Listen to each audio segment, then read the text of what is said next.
Good morning everyone, क्या हाल चाल, कैसे हैं आप लोग? Good morning. Good morning sir. Good morning. Good morning. Good morning sir. All right, so good morning, good afternoon, good evening to PDGD students जो ये lecture बाद में देखेंगे।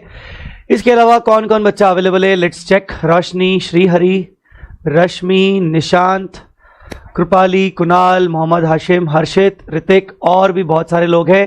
Good morning one last time और हैप्पी संडे। संडे की class हमने इसलिए ली है क्योंकि कल ही तो क्लास शुरू हुआ है यार। अब कल की क्लास शुरू करके हम आज छुट्टी करते तो मजा नहीं आता। तो भले हम आज थोड़ा सा कम पढ़ेंगे बट पढ़ेंगे जरूर, ताकि हमारा एक कंटिन्यूएशन बना रहे लगातार 6-7 क्लास का। और जब अगला संडे आएगा तो डेफिनेटली हम उसको छुट्टी करेंगे। चलिए, सो यस, हमने कल जो चीजें पढ़ी थी हम पहले उसको एक बार छोटा सा एक रिवीजन लेंगे। हमने 4 कीवर्ड्स पढ़े थे, इंपॉर्टेंट टर्म्स पढ़ी थी। आपको स्क्रीन दिख रहा है? All right, all right. So requesting everyone, जिस टाइम पे मैं कुछ पूछूं तो आप उस टाइम पे चाहें तो ऑडियो यूज कर सकते हैं, अदरवाइज आप अपना ऑडियो म्यूट करिएगा। चलिए शुरू करते हैं। सबसे पहले कुछ 4 टर्म्स हमने पढ़े थे और 4 टर्म्स पढ़ते पढ़ते कुछ 1-2 टर्म्स हमने ऐसे भी पढ़ लिए थे। सबसे पहले ट्रांजिशन की बात करें तो ट्रांजिशन का मतलब होता है कि जब हम ओल्ड अकाउंटिंग स्टैंडर्ड्स फॉलो कर रहे थे और अब हमें न्यू अकाउंटिंग स्टैंडर्ड्स फॉलो करने हैं, मतलब इंड एएस फॉलो करने हैं, तो उस चीज को कहते हैं ट्रांजिशन। ट्रांजिशन के अंदर आपको आगे क्या समझाया जाएगा फ्यूचर में कि भाई आपके पास पुरानी बैलेंस शीट है जो कि एएस के अकॉर्डिंग है, सारे जो आइटम्स है वो एएस के अकॉर्डिंग है। आपको जब ट्रांजिशन करना है तो आपको एक पर्टिकुलर डेट पर सारे आइटम्स को चेंज करना है, एक पर्टिकुलर डेट पर। उस डेट को कहते हैं ट्रांजिशन डेट, उस डेट को कहते हैं ट्रांजिशन डेट। तो मैं आपको एक अभी नया कंसेप्ट समझा रहा हूं इसी से जुड़ा हुआ कि अभी आज हमारे वो इंड एएस में आएगा भी कि सपोज मैं फाइनेंशियल ईयर 24-25 से इंड एएस फॉलो करना चाहता हूं, वांट टू फॉलो 24-25 से मैं इंड एएस फॉलो करना चाहता हूं। इसका मतलब 1 अप्रैल 24। इंड एएस कहता है कि तू मुझे फॉलो करना चाहता है 1/4/24 से माना, पर तेरे को इसके लिए एक ट्रांजिशन डेट डिसाइड करनी पड़ेगी। मैंने बोला ये क्या होता है? उसने कहा कि भाई तू मुझे फॉलो तो कर पर तुझे रिट्रोस्पेक्टिव फॉलो करना पड़ेगा, रिट्रोस्पेक्टिवली। कोई बताएगा रिट्रोस्पेक्टिव का मतलब क्या होता है? रिट्रोस्पेक्टिवली मतलब पहले से, एक ईयर से, पिछली बार से, अर्लियर टाइम से, है ना? तो ये कहता है कि भाई तुझे रिट्रोस्पेक्टिवली इंड एएस फॉलो करने पड़ेंगे। मैंने ठीक है कर लेंगे, बताओ कितना पीछे? मैंने बोला भाई इतना पीछे नहीं जाएंगे। अब ये बात इंड एएस बनाने वाले भी समझते थे, ये बात आईएफआरएस वाले बनाने वाले भी समझते थे कि यार क्लाइंट कितना पीछे जाएगा, एक कंपनी कितना पीछे जाएगी रिट्रोस्पेक्टिव करने के लिए, उसको इतना परेशान मत करो। तो बस ऐसा करो कि ताकि जब वो करंट ईयर के इंड एएस बनाए, तो हम सब जानते हैं, आपको पता है कि करंट ईयर के साथ हम कंपैरेटिव पीरियड भी प्रोवाइड करते हैं, पिछले साल का प्रीवियस ईयर के फिगर्स एज अ कंपैरिजन देते हैं। आप सबको पता है? Let me show you one thing, wait a minute.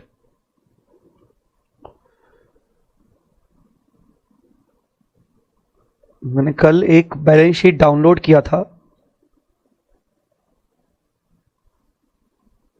Wait a minute, कहां गई balance sheet? Yes, Sun TV network का नाम सुना है किसी ने? सन टीवी नेटवर्क लिमिटेड, किसी ने नाम सुना है इसका, इस कंपनी का? नहीं सर, नहीं सुना है? सुना है। Southern part of the India में they are a big player, the biggest player for telecommunication and all.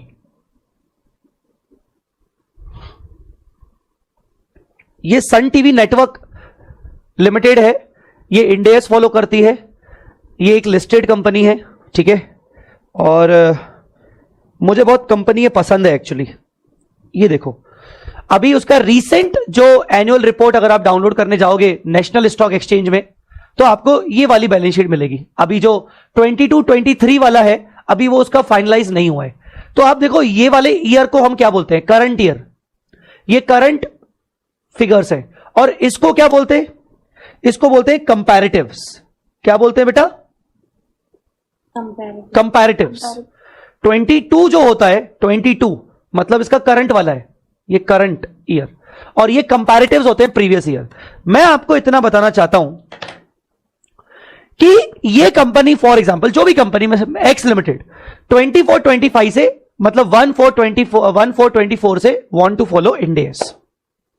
अब पॉइंट ये है कि इसको रिट्रोस्पेक्टिव फॉलो करना है, पर रिट्रोस्पेक्टिव भी इतना पीछे नहीं जाना है, इतना पीछे नहीं जाना है कि फिर ये बाकी सारे आइटम्स के ऊपर इंड AS ढंग से लगा ना सके, पर इतना भी करना है कि एटलीस्ट रिट्रोस्पेक्टिव फॉलो करने से एटलीस्ट उसका कंपैरेटिव, अभी मैंने कंपैरेटिव बताया आपको, उसके कंपैरेटिव भी इंड AS के अकॉर्डिंग दिखे, इसके कंपैरेटिव भी इंड AS के अकॉर्डिंग दिखे। तो मुझे क्या करना पड़ेगा, जो रिट्रोस्पेक्टिव डेट डिसाइड होगी उस डेट को कहा जाएगा ट्रांजिशन डेट, और ट्रांजिशन डेट को फिक्स कर दिया गया है। जब भी कोई कंपनी पहली बार इंड AS अप्लाई करेगी, जब भी कोई कंपनी पहली बार इंड AS अप्लाई करेगी, तो इसका प्रीवियस ईयर मतलब 23-24 और प्रीवियस ईयर का बिगिनिंग, प्रीवियस ईयर का बिगिनिंग, बोलो बिगिनिंग डेट कौन सी होगी, 1 अप्रैल 2023, this would be known as transition date, this would be known as transition date। मतलब अगर तुम करंट ईयर में इंड AS फॉलो करना चाहते हो, यहां से लेकर फॉलो करना चाहते हो, तो तुम्हें पिछले साल के बिगिनिंग से रिट्रोस्पेक्टिव इंपैक्ट देना पड़ेगा अपनी बैलेंस शीट के अंदर। मतलब यह कि तुम्हें तुम्हारी ऑडिटेड बैलेंस शीट जो कि 31 मार्च 2023 की होगी, 31 मार्च 2023, जस्ट अगला दिन 1 अप्रैल, मतलब एक ही बात है। तो तुम्हें तुम्हारी ऑडिटेड बैलेंस शीट 31 मार्च 2023 की जो होगी वो AS के अकॉर्डिंग होगी, अकाउंटिंग स्टैंडर्ड्स के अकॉर्डिंग होगी। उसको तुम्हें कन्वर्ट करना पड़ेगा इंड AS के अकॉर्डिंग, और उस बैलेंस शीट को जब तुम बनाओगे 1/4/23 में, तो उस बैलेंस शीट को जब तुम इंड AS के अकॉर्डिंग बनाओगे तो उसको कहा जाएगा opening Ind AS balance sheet. क्या कहा जाएगा, सब लोग बोलेंगे, opening Ind AS balance sheet, opening Ind AS balance sheet, that is retrospectively applied. Follow कर रहा हूं मैं करंट ईयर में, पर मुझे रिट्रोस्पेक्टिव इंपैक्ट उसका देना है पिछले साल के बिगिनिंग से, और पिछले साल के बिगिनिंग पे एक नई बैलेंस शीट बनेगी इंड AS के अकॉर्डिंग, और उस नई बैलेंस शीट को बोलूंगा opening Ind AS balance sheet.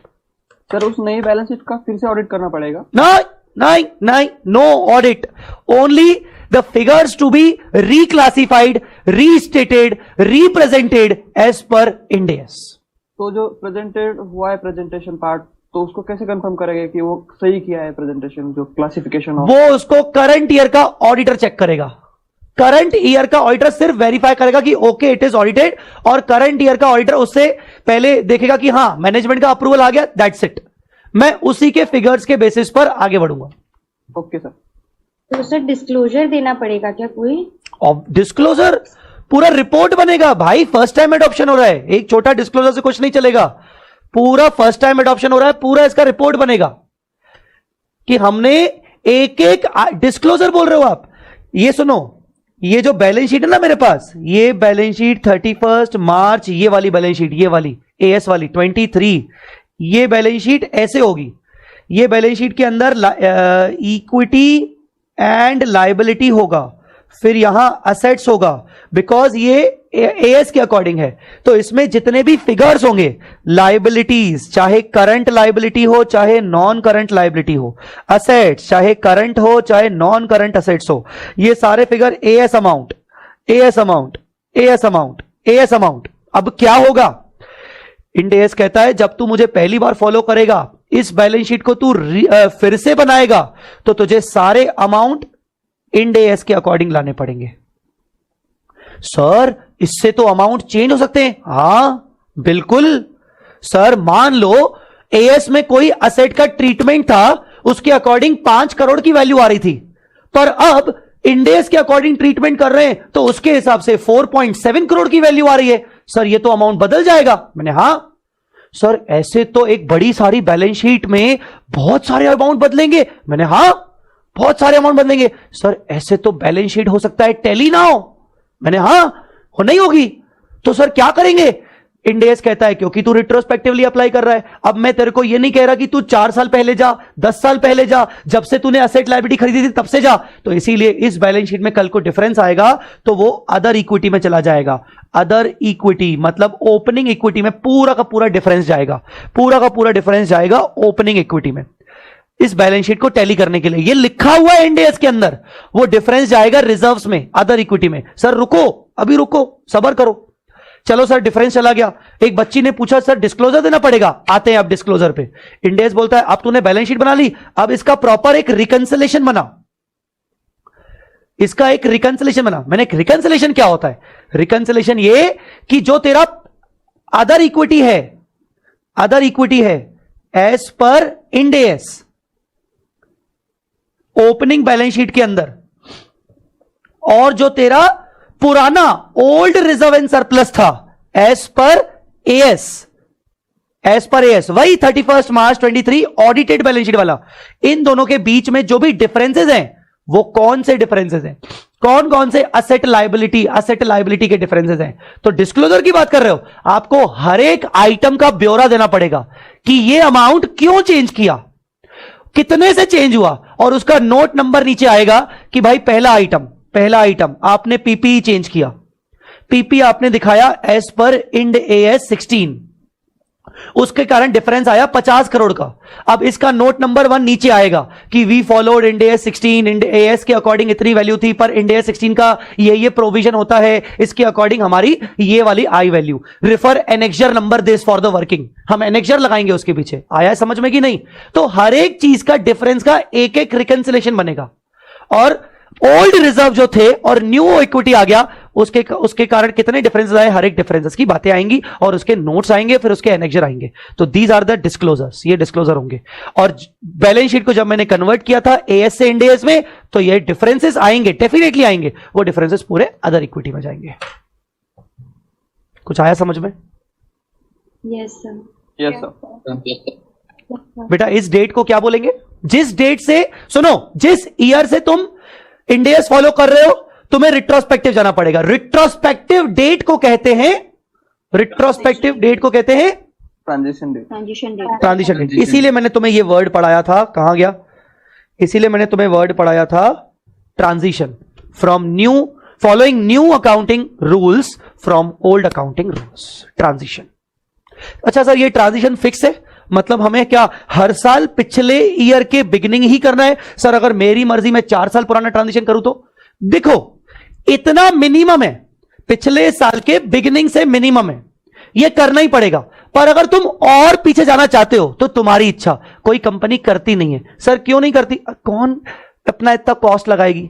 Ultimately सब करने के लिए आपको बिग फोर्स को हायर करना पड़ेगा, एएस चार्टर्ड अकाउंटेंट्स को हायर करना पड़ेगा। वो बोलेंगे अच्छा करना है 4 साल पुराना, ले 4 गुना फीस। कौन करवाएगा? इतना कॉस्ट खर्चा करने का क्या मतलब है? कोई सेंस ही नहीं बनता। ठीक है, आई होप ये वाला पॉइंट क्लियर है सबको। एक डाउट आया है Hrithik, while changing the amount the difference comes negative or positive, both the negative positive ones one amount adjusted from other। yes whatever the difference is, चाहे वो नेगेटिव है चाहे वो पॉजिटिव है ऋतिक, चाहे वो नेगेटिव है चाहे वो पॉजिटिव है, it should be directly transfer to the other equity. All right, the next one is other comprehensive income. हमने पढ़ा था अदर कॉम्प्रहेंसिव इनकम P&L का छोटा भाई है। अब ये P&L का छोटा भाई है, इसका मतलब क्या हुआ? बेसिकली जो आइटम अनरियलाइज्ड गेन्स हैं, कुछ specific unrealised gains and losses हैं, उनको आप P&L में मत डालो, उनको आप अलग से दिखाओ OCI में। OCI भी P&L की तरह इनकम्स और एक्सपेंसेस दिखाता है, पर वो कुछ ऐसे इनकम्स और एक्सपेंस दिखाता है जिनको डिफाइन किया गया है रिस्पेक्टिव इंड एएस के अंदर। कल मैंने चार्ट बुक में दिखाया था कि कौन कौन से आइटम ऐसे हैं, तो वो आइटम डिफाइंड है। जो डिफाइंड आइटम है उनको आप OCI में डालोगे। इंड एएस नहीं चाहता है कि उनके कारण, उनको P&L में डालने के कारण डिसीजन मेकर का डिसीजन बदल जाए, हो सकता है उसका डिसीजन इंपैक्ट करे वो वाले आइटम्स के चक्कर में। तो बेटर रहेगा कि उसको अलग से दिखाओ ताकि उस पर अलग से नजर जाए। ठीक है। अल्टीमेटली ओसीआई के अंदर जो आइटम दिखेगा वो दो क्लासिफिकेशन, उसके दो टाइप के होंगे क्लासिफिकेशन। पहला एनआरपीएल, दूसरा आरपीएल। एनआरपीएल मतलब not to be reclassified to PNL, RPL मतलब to be reclassified to PNL. मतलब वो आइटम जो आपने ओसीआई में दिखा है वो या तो आगे चल के, जब वो आइटम आपने ओसीआई में दिखाया था वो किसी ना किसी असेट लायबिलिटी से रिलेटेड होगा, जब आगे चल के वो असेट लायबिलिटी खत्म हो जाएगी तो उस आइटम को आप डायरेक्टली अदर इक्विटी में ले जाओगे। दूसरा, जैसे रिवैल्यूएशन सरप्लस मैंने कल एग्जांपल दिया था। एक होता है आरपीएल, आगे चल के वो आइटम अगर रियलाइज्ड हो गया तो उसको रिक्लासिफाई, फिर से वो पीएनएल में दिखेगा, ओसीआई से हटकर वो पीएनएल में दिखेगा और पीएनएल के थ्रू वो अदर इक्विटी में आएगा। कल मैंने बताया था ultimate destination is other equity. Ultimate destination is other equity मतलब कोई भी इनकम और एक्सपेंस अदर इक्विटी में किसी ना किसी तरीके से तो आ ही जाएगा। या वो पीएनएल में डालकर नेट प्रॉफिट के रूप में रिटेन्ड अर्निंग के अंदर आ जाएगा, या तो वो ओसीआई में डालकर ओसीआई का नेट इफेक्ट करके डायरेक्टली आपके ओसीआई से रिस्पेक्टिव कॉलम ऑफ ओसीआई जितने भी अदर इक्विटी में वहां आएगा, और या तो फिर ओसीआई से निकल के वापस पीएनएल में जाएगा, फिर नेट प्रॉफिट बढ़ाएगा, फिर रिटेन्ड अर्निंग में आएगा, किसी ना किसी तरीके से वो अदर इक्विटी में आएगा। That is OCI. आगे बढ़ते, फिर हमने क्या डिस्कस किया था? अच्छा ओसीआई तो ये रहा, ठीक है। Reclassification adjustment. रिक्लासिफिकेशन का मतलब यही होता है कि जब आप किसी आइटम को ओसीआई से निकालकर पीएनएल में ट्रांसफर करते हो उसको कहते हैं रिक्लासिफिकेशन। जब आप उस आइटम को इंड एस के कारण, इंड एस के रिक्वायरमेंट के कारण पीएनएल से निकालकर उसको सॉरी ओसीआई से निकालकर पीएनएल में डालते हो तो उसको बोलते हैं रिक्लासिफिकेशन एडजस्टमेंट, ठीक है। नेक्स्ट इज सोकी। सोकी मतलब बेसिकली सोकी पढ़ने के लिए हमने देखा था कि भाई इक्विटी मतलब क्या होता है। तो equity is equal to equity share capital plus other equity. मतलब इक्विटी में दो चीज आती है, एक आता है शेयर कैपिटल और एक अदर इक्विटी आता है। शेयर कैपिटल मतलब कैपिटल रिलेटेड आइटम्स, और अदर इक्विटी मतलब जो हमने पूरा देखा था कल स्टेटमेंट, जिसके अंदर कई सारे रिजर्व्स, दुनिया भर के रिजर्व्स एंड सरप्लस और बहुत सारी चीजें आती हैं।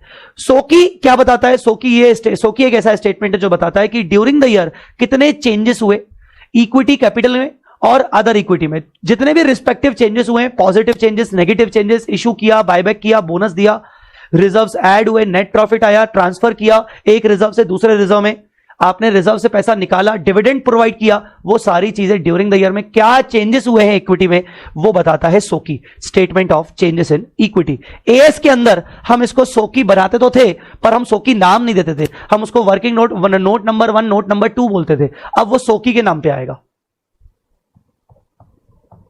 ऑलराइट, चलिए ये था हमारा छोटा सा एक रिवीजन। अब आगे बढ़ते हैं। सो आज की बात हम करेंगे introduction to Indian accounting standards. ये एक चैप्टर हमारा शुरू हो रहा है आज के दिन, फर्स्ट चैप्टर हम शुरू कर रहे हैं। ये चैप्टर ऐसा नहीं है, ये चैप्टर पहली बात तो मैं बता दूं कि ये चैप्टर नया इंट्रोड्यूस किया है, but to be very very frank इसकी एक भी लाइन न्यू नहीं है। ये चैप्टर बिना इंट्रोड्यूस किए हुए भी ओल्ड सिलेबस में हम पढ़ाते थे, शुरू से मैं पढ़ाता था, क्योंकि बेसिक्स है यार। मतलब इतना तो पढ़ाना पड़ता ही था कि भाई ये इंड एस आईएफआरएस से कैसे मिले, कैसे आए, क्यों आया, फिर सीरीज जो बनी है उसका क्या कॉन्सेप्ट है सीरीज बनने का, वो सब है इसके अंदर। तो बेसिकली बस इंस्टीट्यूट ने क्या किया इस बार ना, उन्होंने एक चैप्टर बना दिया, पहले वो चैप्टर नहीं था। तो introduction to Indian accounting standard ये हम पढ़ेंगे। इसके अंदर ये जब हम पूरा कंप्लीट कर लेंगे तो इसके अंदर कुछ केस स्टडीज भी हैं स्टडी मॉड्यूल में, और कुछ केस स्टडीज हमारे पास भी हैं, तो वो देखेंगे। मे भी आज ये चैप्टर पूरा कंप्लीट ना हो पाए, पर क्योंकि इसका इंट्रोडक्शनल पार्ट है तो बेसिकली आप इसको नॉलेज के पॉइंट ऑफ व्यू से ज्यादा सुनेंगे। मैं आपको पहले से ही डिस्क्लेमर दूं कि आप इसको आज नॉलेज के पॉइंट ऑफ व्यू से ज्यादा सुनेंगे, because you can not expect कि आपसे एग्जाम में सारी बातें छोड़कर वो इंट्रोडक्शन पे पूछेगा कि बताओ आईसीआई एएस कैसे बनाती है, आईसीआई बताओ इंड एस कैसे बनाती है। वो फाउंडेशन वाले बच्चों से पूछ सकता है, इंटर वाले बच्चों से पूछ सकता है, फाइनल वालों से नहीं पूछेगा। तो आज का लेक्चर नॉलेज ओरिएंटेड है बिकॉज ऑफ द चैप्टर ही ऐसा है। अभी आपके पास मॉड्यूल है, आपने कॉपी निकाला है मॉड्यूल का सबने? Yes sir. Yes sir. All right,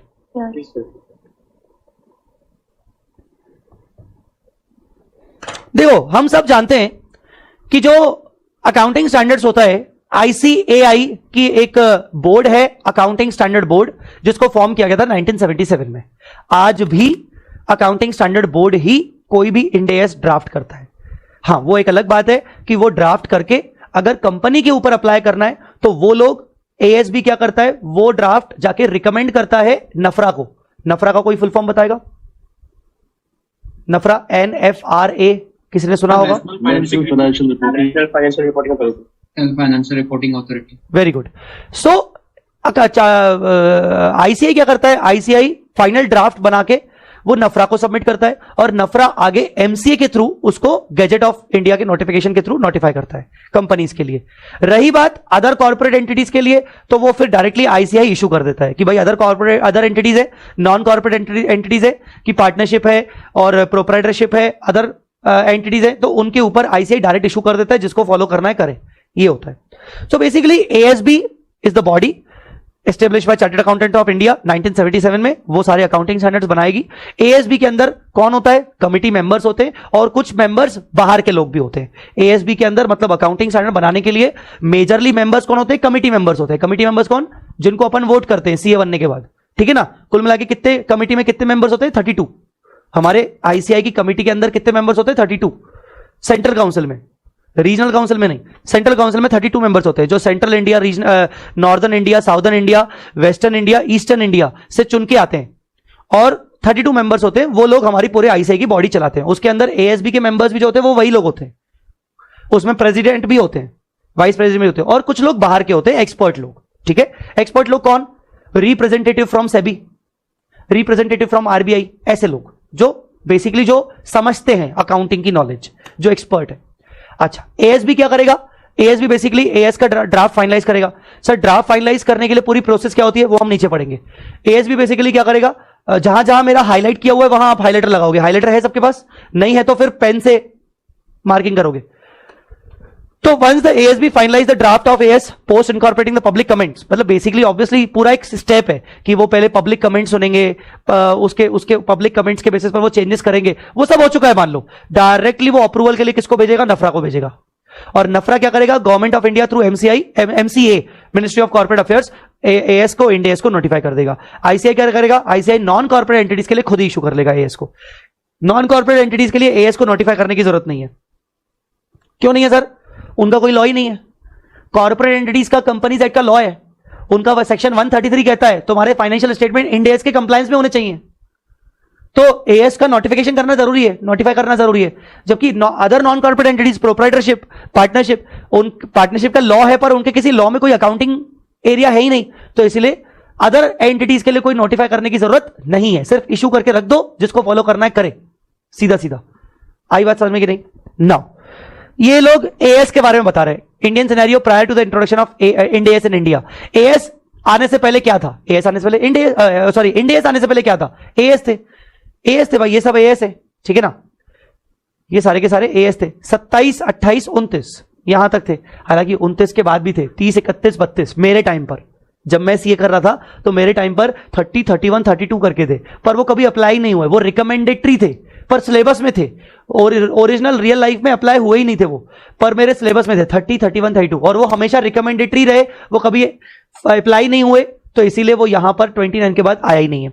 जब एएस हुआ करते थे, अब मैं थे बोल रहा हूं, कायदे से मुझे थे नहीं बोलना चाहिए क्योंकि एएस आज भी हैं छोटी छोटी एंटिटीज के ऊपर. तो एएस कैसे अप्लाई होते थे? एएस अप्लाई होते थे भाई कंपनीज के ऊपर, स्मॉल एंड मीडियम कंपनीज के ऊपर, नॉन कॉर्पोरेट एंटिटीज के ऊपर. नॉन कॉर्पोरेट एंटिटीज के बेसिस पर वो लेवल 1, लेवल 2, लेवल 3, लेवल 4 कभी अगर इंटर में पढ़ा होगा तो, कि भाई लेवल 1 एंटिटी कौन होती है, लेवल 2 एंटिटी कौन होती है. लेवल 1 एंटिटी जिसका टर्नओवर इतना इतना हो, लेवल 1 एंटिटी जिसने इतनी इतनी बोरिंग करके रखी हो, समथिंग ऐसा कुछ इंटर में आपको पढ़ाया जाता था. लेवल 1, लेवल 2, लेवल 3, लेवल 4 करके. याद है क्या किसी को? अमाउंट नहीं याद है. याद तो है कुछ. याद तो है सर कुछ कुछ. और कुछ बच्चे सोच रहे होंगे सर इतना जलील मत करो हमें, हम सर फाइनल में आ गए हैं. अब आपने आज के बाद अगर ये इंटर की बात की, सर हम पीछे मुड़ के नहीं देखना चाहते, हमें जलील मत करो. हम पढ़ के आए नहीं पढ़ के आए, हमारी मार्कशीट में पास लिखा हुआ है, बात खत्म. मैं तो करूंगा बीच बीच में जलील तुम लोगों को. याद है तुम लोगों ने एएस में क्या पढ़ा था? कभी कभार मैं बोलूंगा क्योंकि I have to take some base.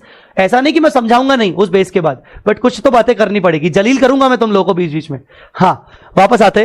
तो बेसिकली एएस का क्या, ये पढ़ने की कोई जरूरत नहीं है बेसिकली, तुम्हारे क्या मतलब, बट फिर भी कि प्रायर पोजीशन क्या हुआ करती थी, वो एसएमईज, नॉन एसएमईज, उसके हिसाब से हर एक एएस की एप्लीकेबिलिटी थी. किसी के ऊपर कोई एएस लगता नहीं था. जैसे कैश फ्लो स्टेटमेंट है तो वो लेवल 1 कंपनीज के ऊपर, लेवल 1 एंटिटी बोलना चाहिए और उसके बाद नहीं लगता था. तो ऐसे करके हर एएस की एप्लीकेबिलिटी बताई गई थी कि यार कैसे कैसे कंपनीज के और एंटिटीज के ऊपर लगेगा. ये वाली पोजीशन थी. इससे हमें क्या ही करना, क्या मतलब है. अभी तो हमारा इंडेस है, और इंडेस का बढ़िया है, ये सब फालतू चीजें नहीं है, एसएमई नॉन एसएमई। इंडेस में सिंपल है, लिस्टेड कंपनी हमेशा लगेगा। सुन लो पहली बात मेरी बात, अभी आगे पढ़ाऊंगा पर मैं अभी आपको सिंपल बता रहा हूं। इंडेस किसके ऊपर लगेगा? ऑल लिस्टेड कंपनी, बात खत्म। Second, all unlisted companies having net worth of 250 crore और मोर, नेटवर्थ ऑफ 250 करोड़ और मोर इन द लास्ट ईयर, उसके ऊपर भी लगेगा। थर्ड, जितनी भी मैंने ये कंपनी बताई, लिस्टेड कंपनी अनलिस्टेड, इन सबकी सब्सिडरी कंपनीज के, एसोसिएट कंपनीज और ज्वाइंट वेंचर्स कंपनीज के लिए भी लगेगा, चाहे उनकी नेटवर्थ, चाहे वो लिस्टेड, चाहे वो अनलिस्टेड, चाहे वो घंटा कुछ भी हो, सबके ऊपर लगेगा। तो कुल मिला के पहला, लिस्टेड कंपनी के ऊपर इंडेस लगेगा। लिस्टेड कंपनी की नेटवर्थ कितनी भी हो, चाहे 1 रुपए की हो, चाहे नेगेटिव हो, लगेगा। सेकंड, अनलिस्टेड कंपनी, उनकी नेटवर्थ 250 करोड़ और मोर, लगेगा। तीसरा, इन सबकी holding subsidiary, associate, joint venture, लगेगा। खत्म बात। इंडेस इन सब पे लगेगा। कुछ आया समझ में कि नहीं? अनलिस्टेड प्राइवेट पब्लिक दोनों? बेटा अनलिस्टेड मतलब प्राइवेट हो गई ना, आप कुछ भी अनलिस्टेड में प्राइवेट भी आ गई, जो भी कंपनी बोल दो आप, कुल मिला के नेटवर्थ चेक करना है, समझे? Yes sir. दूसरी बात, सर कल को नेटवर्थ 250 से नीचे आ गई, वापस इंडेस से उठ के एएस में जाएंगे? नहीं, Ind AS once applied shall always be applied. तो ये मैंने डाउट ही खत्म कर दिया। बाद में तुम लोग डाउट पूछोगे, सर नेटवर्थ तो बढ़ भी सकती है, गिर भी सकती है। जब बढ़ गई थी तो इंडेस पे आ गए, गिर गई तो वापस से जंप करके एएस में। नहीं, पागल हो क्या? कौन टाइम वेस्ट करेगा अपना? एंटिटी बोलेगी पागल, बस यही समझाएगा। धंधा करना है कि नहीं करना है हम लोगों को? बस हम यही करते रहेंगे, बस ये बनाओ, ये करो, ये करो, ये करो, ये करो, ये करो, कंसल्टेंट्स को हायर करो। ऐसा नहीं करेंगे हम। Once Ind AS applied shall always be applied, simple. अच्छा, देन तो ये था इंडेस का एप्लीकेबिलिटी। तो मैं ये क्यों बता रहा हूं? क्योंकि ये एएस का इतना फालतू नहीं कि ये एएस इस पे कितना लगेगा, कितने नहीं लगेगा। इंडेस एक बार लगेगा तो पूरा लगेगा, आपको सब कुछ लगाना है। जैसे एएस में क्या था, आप देखो, यस विथ डिस्क्लोजर एग्जम्पशन, कहीं कहीं आपको मिलेगा, एप्लीकेबल विथ सम एग्जम्पशंस। इंडेस में ऐसा नहीं है, लगेगा 100% लगेगा। ऐसा नहीं कि ये वाले इंडेस लगेंगे पर इस इंडेस के डिस्क्लोजर एक्सेप्शन है ना, लगेगा तो पूरा लगेगा। कंप्लायंस करना है तो पूरा करना है, और तो और आपको कंप्लायंस अगर करना है तो पूरा करना है, और आपको बताना भी पड़ेगा कि पूरा कंप्लायंस हुआ है। एक मिनट, जे देखो ऑल्टर ने क्या बोला है सन टीवी के। In our opinion and to the best of our information and according to the explanation given to us, जैसा हमें एक्सप्लेनेशन दिया गया है और हमारे पास जितनी इंफॉर्मेशन अवेलेबल है उसके अकॉर्डिंग हम ये कह सकते हैं कि इन कंपनी का जो स्टैंड अलोन फाइनेंशियल स्टेटमेंट है। Sir stand alone financial statement का मतलब क्या होता है? चलो यहीं पर पॉज करते हैं। स्टैंड अलोन फाइनेंशियल स्टेटमेंट मतलब कंपनी के विदाउट इंक्लूडिंग सब्सिडीज और होल्डिंग डाटा, जो सब्सिडीज है उनके फाइनेंशियल्स के अलावा सन टीवी का सिर्फ विदाउट होल्डिंग और विदाउट कंसोलिडेशन, विदाउट मर्जर, कह सकते हैं without consolidation, without merger. Stand alone मतलब अगर मेरी 4 सब्सिडरी कंपनीज हैं और 4 सब्सिडरी कंपनीज के की बैलेंस शीट को मैंने मर्ज किया है तो वो कंसोलिडेटेड बैलेंस शीट हो गई, वो कंसोलिडेटेड फाइनेंशियल स्टेटमेंट हो गए। पर अगर मैं उनको मर्ज नहीं कर रहा हूं, मैं सिर्फ अपने फाइनेंशियल स्टेटमेंट बना रहा हूं सेपरेट, तो उसको बोलते हैं स्टैंड अलोन। तो स्टैंड अलोन का मतलब होता है सेपरेट फाइनेंशियल स्टेटमेंट। आप दूसरा इसका कीवर्ड लिख सकते हो सेपरेट फाइनेंशियल। दूसरा नया कुछ और चाहिए, individual financial statement, best individual financial statement. ठीक है, हां। तो ये क्या बोल रहा है कि भाई हमारे ओपिनियन के अकॉर्डिंग इस कंपनी ने जो हमें इंफॉर्मेशन दी है, stand alone financial statement give the information required by the companies act in a manner so required and give a true and fair view in conformity with Indian accounting standard prescribed under section 133.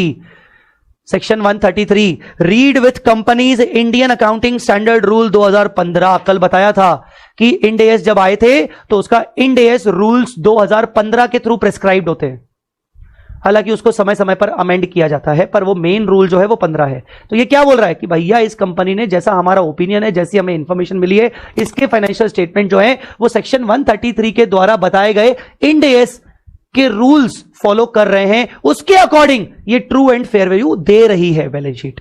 ये financial statement इसका true and fair view दे रही है। वो confirm कर रहा हूं मैं कि हां उन्होंने इंड एस को सही तरीके से अप्लाई किया है। तो ये ऑडिटर ने बोला, ये ऑडिटर ने बताया कि हाँ भैया इंड एस फॉलो किए गए हैं। बाकी तो ऑडिट वाले पॉइंट है, ये एसेस वैसेस का स्टैंडर्ड्स ऑन ऑडिटिंग, तो ये सब मेरा काम नहीं है बताना, ये ऑडिटर वाला पॉइंट, ऑडिट वाला पॉइंट है। ठीक है, कौन ऑडिटर है भाई इनका? Deloitte, Deloitte is the auditor. ठीक है, ये ठीक छोड़ दो, ये अदर रिपोर्ट्स ठीक है, एनेक्जर हो गया। फिर मेजर तौर पर अगर देखें, वेट अ मिनट, मैं आपको एक और डिस्क्लोजर दिखाना चाहूंगा।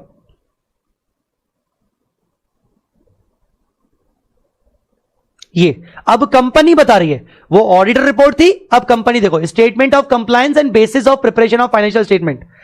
The financial statement of the company have been prepared in accordance with Indian accounting standard as per the companies rule 2015, read with companies Indian accounting standard rule, amendment rule 2016, amendment होते रहते हैं, as amended and notified under section 133 and other relevant provisions of the act. Accounting policy have been consistently applied except where a newly issued accounting standard is initially adopted. तो कुल मिला के ये company बता रही है, ऑडिटर ने अपना बताया और कंपनी अपने नोट्स में अपना बता रही कि हमने फॉलो किया है इंडियन अकाउंटिंग स्टैंडर्ड, और ये बताना मैंडेटरी है as per end S 1। End S 1 जो पहला इंड एस है वो कहता है जब भी कंपनी फाइनेंशियल स्टेटमेंट्स बनाएगी तो वो एक्सप्लिसिटली फॉलो करेगी, एक्सप्लिसिटली वो बताएगी कि हमने इंड एस को फॉलो किया है, ऐसा। तो वापस आते हैं, कहां गया, वापस आते हैं। मेरा सिर्फ आपको कहने का मतलब है कि एएस की तरह ये नहीं करना है, applicable with some exception, Ind AS लगेगा तो पूरा लगेगा। चलिए आगे बढ़ते।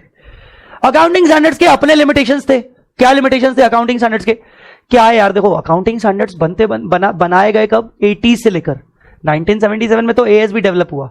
फिर उन्होंने अदर कंट्रीज के अकाउंटिंग स्टैंडर्ड्स देखे कैसे है क्या है, 80s में जाके अपने अकाउंटिंग स्टैंडर्ड्स बनाए, वो भी पूरे कॉपी किए, कहां से? यूरोपियन कंट्रीज से, ठीक है ना, यूरोपियन कंट्रीज से कॉपी किए, फिर बनाते गए यूरोपियन कंट्रीज के अकाउंटिंग स्टैंडर्ड्स अमेंड होते गए एज पर द सिचुएशन।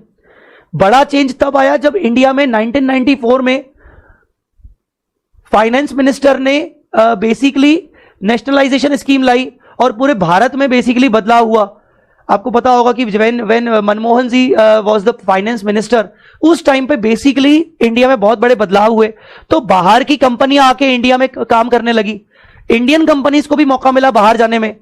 तो नेशनलाइजेशन जब हुआ, स्कीम पूरा हुआ, तो उस केस में क्या हुआ कि बहुत सारे फॉरेन इन्वेस्टर्स आने लगे and they came, they saw the financial statements as per accounting standards, they actually couldn't compare their financial statements with their own countries financial statements.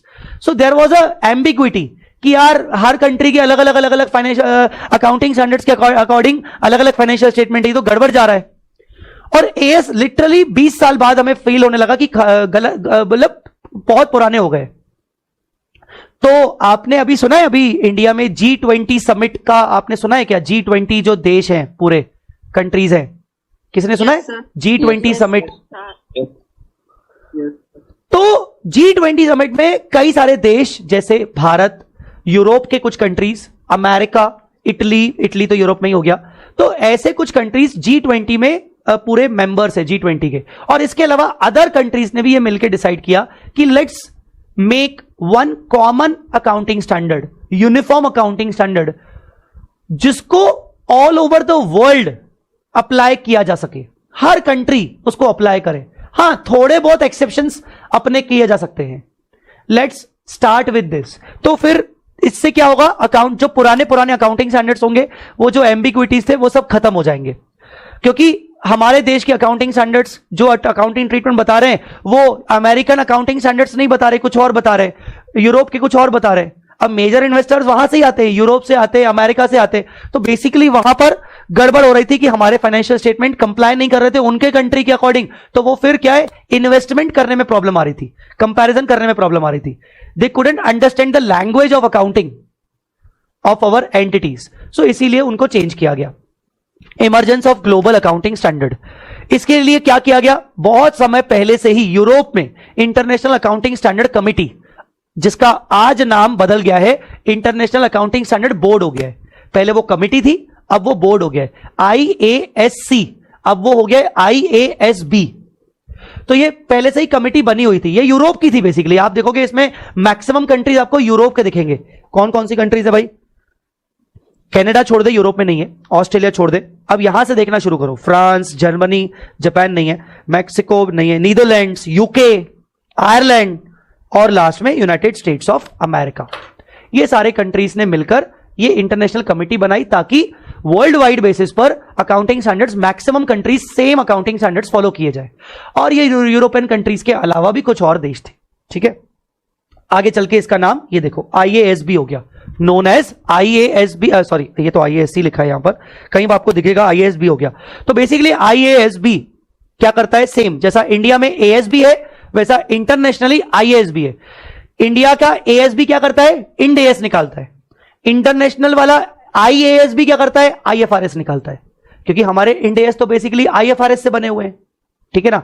जैसे मैं कल की क्लास में आपको समझा रहा था कि एक नया इंड AS आ सकता है। मैंने कल बताया था आपको? मैंने नहीं बताया था, कल बताया था मैंने, नया इंड AS आ सकता है 117। हाँ, तो 117 कैसे बनेगा? IFRS से आएगा, और IFRS आ चुका है, IFRS 17।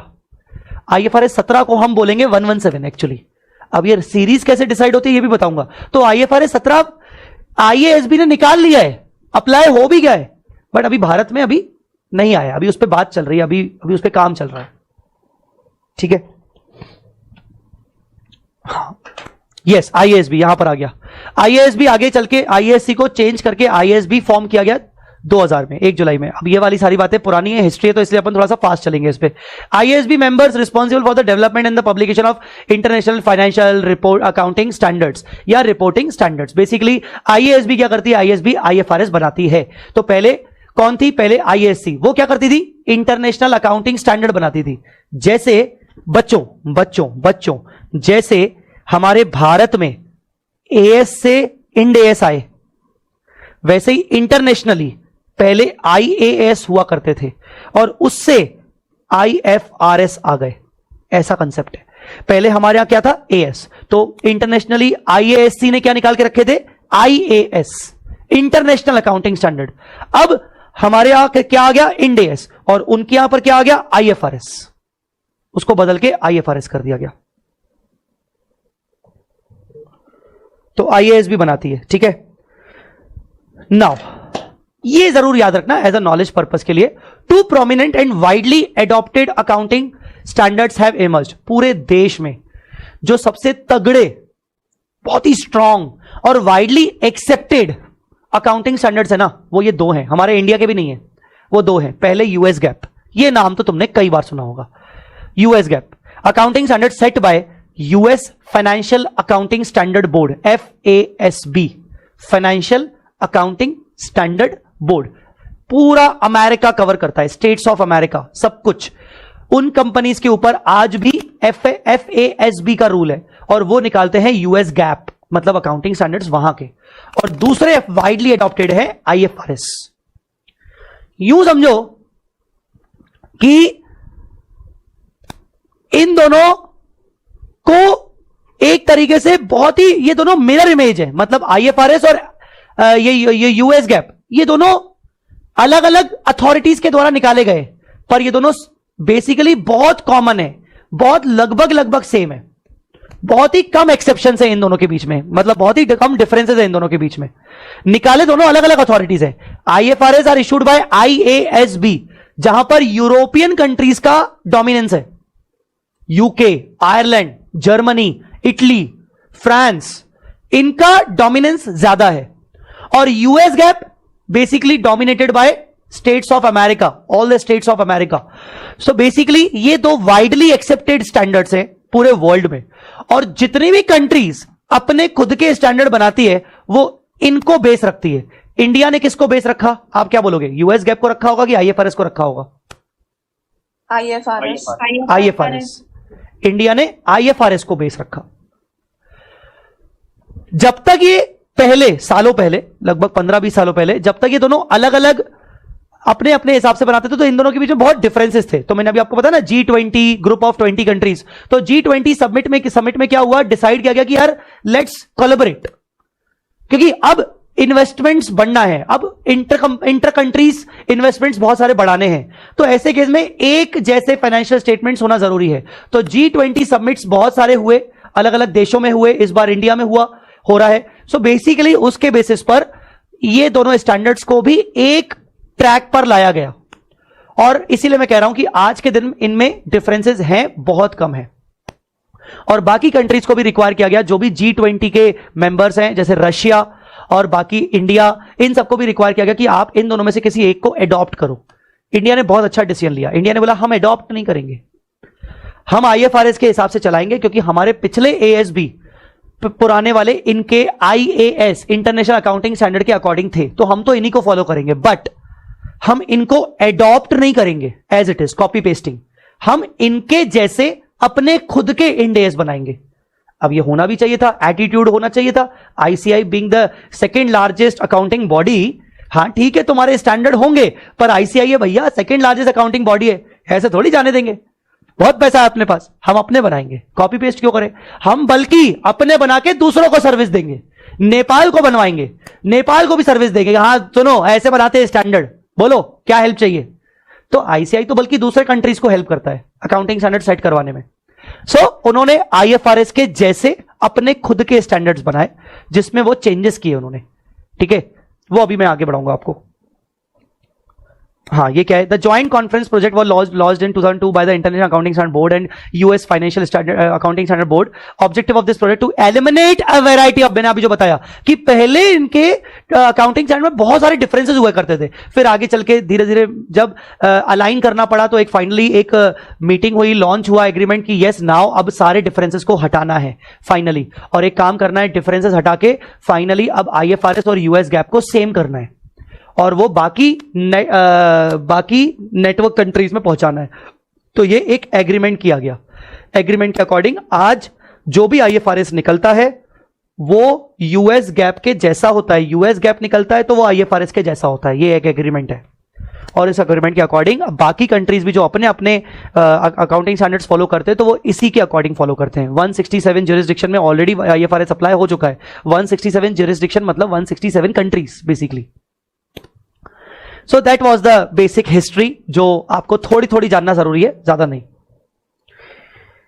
Need for the global accounting standards, basically need क्या है, अगेन मैंने आपको बताया 1994 के बाद नीड बढ़ी इसीलिए क्योंकि बहुत सारा हैवी इन्वेस्टमेंट्स इंडिया में आने लगा, ठीक है, और इंडिया में जब बाहर की कंपनीज आने लगी तो एक फाइनेंशियल स्टेटमेंट, ऐसे फाइनेंशियल स्टेटमेंट्स जो बाहर के लोग उसकी भाषा समझ सकें, बाहर के लोग उसकी भाषा समझ सकें, उसके लिए वैसे फाइनेंशियल स्टेटमेंट्स बनाना जरूरी था।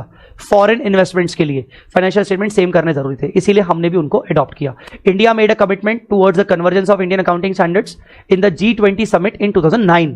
2009 की G20 समिट में उन्होंने कमिटमेंट किया कि yes we'll also follow IFRS, पर अपने तरीके से। हम IFRS फॉलो करेंगे अपने तरीके से। 2009 में फर्स्ट डिसीजन लिया गया। किसी को यह पता है कि IFRS इंडिया में कब आए? कभी कुछ सुन के रखा हो? ऐसे नॉलेज पर्पस से पूछ रहा हूं। 2015 जी बेटा 2015 वेरी गुड, यस 2015 सही है, बढ़िया, करेक्ट। तो तब के मिनिस्ट्री ऑफ कॉर्पोरेट अफेयर्स के मिनिस्टर रह चुके, आज वो नहीं है, लेट श्री अरुण जेटली जी, उन्होंने इंड AS को फाइनली इंडिया में लाया, नोटिफाई किया, तो तब 2015 में लाए गए, ठीक है। हाँ ये वर्ड इंपॉर्टेंट है, ये वर्ड ध्यान रखना, convergence versus adoption of IFRS। Now what is this convergence versus adoption of IFRS? Adoption का मतलब होता है 100% सेम टू सेम IFRS की कॉपी पेस्टिंग, जैसा IFRS में लिखा है पैराग्राफ वैसा का वैसा उठा देना और उसी को फॉलो करना। भले नाम चेंज कर दो, जैसे नेपाल की कंट्री बोलेगी नेपाल अकाउंटिंग स्टैंडर्ड्स, बांग्लादेश बोलेगा Bangladesh accounting standards, BAS, NAS, but अगर आप एडॉप्शन कर रहे हो तो IFRS का word to word same to same copy paste करोगे। कन्वर्जेंस का मतलब होता है नहीं, हम word to word copy paste नहीं करेंगे, हम अपने स्टैंडर्ड बनाएंगे और कोशिश करेंगे कि वो आपके आईएफआरएस के समान दिखे, पर जहां जहां हमें बदलाव करना चाहिए, क्योंकि हमारे इकोनॉमिक एनवायरनमेंट अलग है, हमारी कंट्री के इकोनॉमिक एनवायरनमेंट अलग है, यहां के एंटिटीज की सोच अलग है, तो हमें उस सोच को भी ध्यान में रखना है। तो जरूरी नहीं कि आईएफआरएस के सारे प्रिंसिपल्स को हम फॉलो करें, सारे रूल्स को फॉलो करें, उसको कहा जाता है कन्वर्जेंस। इंडिया ने क्या किया होगा? कन्वर्जेंस की एडॉप्शन, कन्वर्जेंस, इंडिया ने कन्वर्जेंस किया। सो एडॉप्शन का मतलब, एडॉप्शन ऑफ आईएफआरएस का मतलब 100% compliant with the guidelines. Adoption मतलब 100%। आप लोग टिक लगा रहे हो कि नहीं कर रहे हो? लगा रहे हो। हाँ, और अगर नहीं कर रहे हो तो अगर किताब सामने नहीं है तो लिखते जाना ये पॉइंट्स, क्योंकि मुझे पता है कि ये चैप्टर एक बार उठाओगे, बाद में कभी नहीं उठाओगे, क्योंकि तुम्हें टाइम नहीं मिलने वाला है। एफआर बहुत बड़ा है और इस चैप्टर की औकात नहीं है, एक्चुअली में औकात नहीं है। अभी पढ़ रहे हो, एक बार पढ़ के done, this is just for your knowledge only. तो ये अभी बस लगाते जाओ ताकि बाद में तुम्हारा टाइम वेस्ट ना हो। हाँ, कहां गए अपन? ये रहा। तो एडॉप्शन मतलब 100% कंप्लाइंट, जबकि कन्वर्जेंस मतलब क्या? Converged with IFRS, it has adopted IFRS with some exceptions and work with IASB towards those exceptions to reach at a point wherein there are no differences left. हम अपने बनाएंगे, ASB ने कहा हम अपने बनाएंगे, IASB को कहा कि आपके साथ बना के बैठेंगे, देखेंगे कहां कहां डिफरेंसेस आ रहे हैं, कोशिश करेंगे कि डिफरेंसेस को कितना हम कम कर सके, पर फिर भी अगर डिफरेंसेस बनेंगे तो ठीक है, अदरवाइज डिफरेंसेस को कम करके आगे इशू कर देंगे। तो ASB जब भी इंड AS बनाता है, ड्राफ्ट करता है, तो उसकी एक कॉपी IASB को जाती है, IASB चेक करता है, IASB के रिकमेंडेशंस आते हैं। सर इन डिफरेंसेस को क्या बोला जाएगा? अगर कल को कोई इंड AS आया जो कि एक IFRS से अलग हुआ, तो डिफरेंसेस हो गए, इन डिफरेंसेस का कोई नाम है क्या? हां, इन डिफरेंसेस का नाम है कार्व आउट। क्या बोलूंगा मैं? Carve out, curve outs. What is curve outs? IFRS के अकाउंटिंग ट्रीटमेंट को इंडियन अकाउंटिंग स्टैंडर्ड में फॉलो नहीं किया गया, उनके वाले प्रिंसिपल को नहीं लिया गया, उसको आउट कर दिया गया, that is called carve out. एक दूसरा टर्म है कार्विन। कार्विन मतलब उल्टा IFRS की बातों को तो जैसा लिया गया था, पर उल्टा इंडियन अकाउंटिंग स्टैंडर्ड में एक नया ट्रीटमेंट लाया गया जो कि IFRS में भी नहीं है, जो कि IFRS में भी नहीं है। इंडियन अकाउंटिंग स्टैंडर्ड में एक नया ट्रीटमेंट लाया गया जो IFRS के अंदर भी नहीं है, उसको कहते हैं कार्विन। चलो एग्जांपल से बात करते हैं। सर वापस से जलील करोगे आप? हां, CA inter, advance accounts, AS 14, नाम बोलो।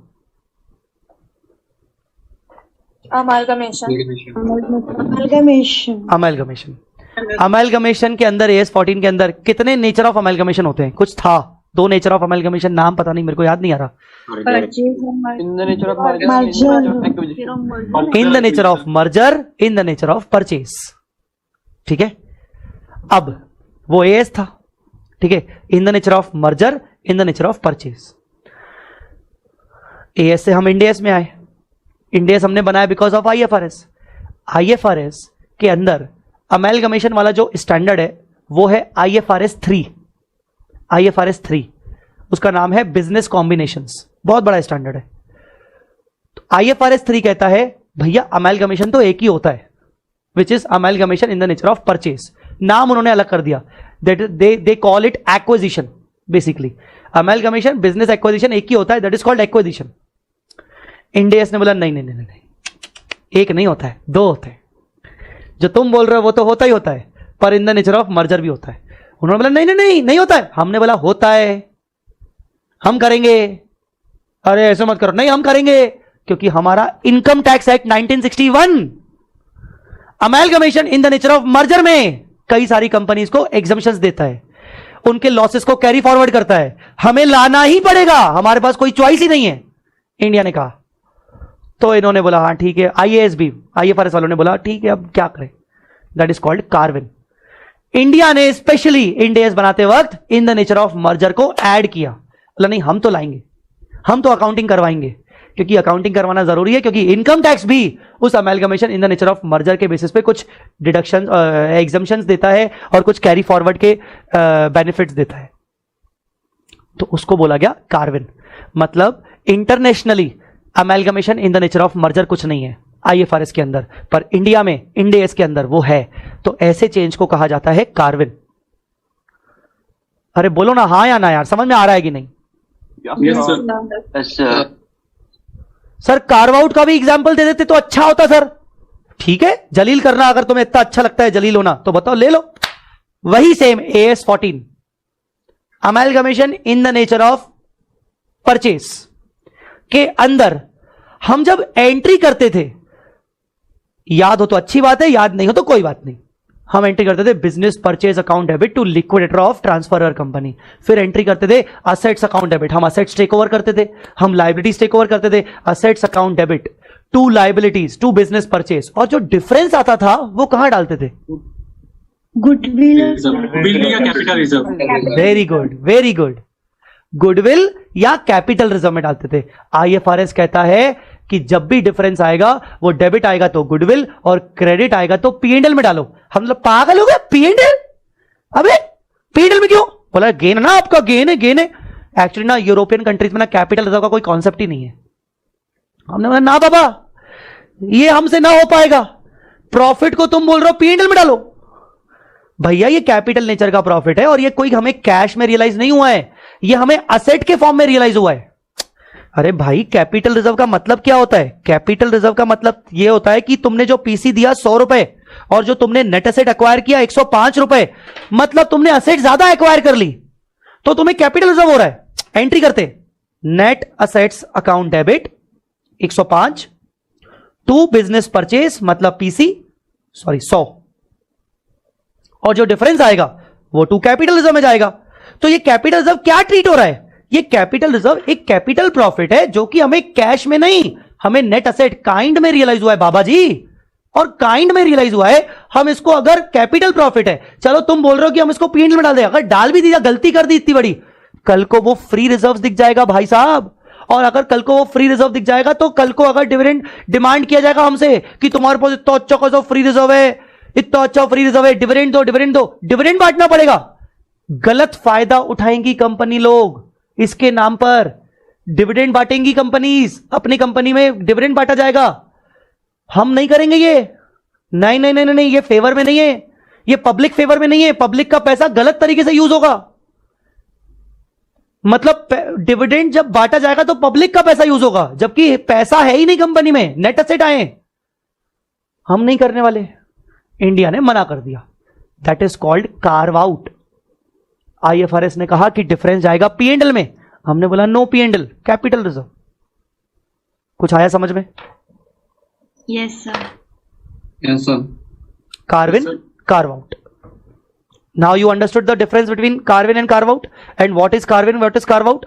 ये कार्विन कार्व आउट वर्ड कब आएगा? कन्वर्जेंस के अंदर आएगा कि एडॉप्शन के अंदर आएगा? कन्वर्जेंस। एडॉप्शन में नहीं आएगा। एडॉप्शन तो 100% सेम है ना, कुछ करना ही नहीं है।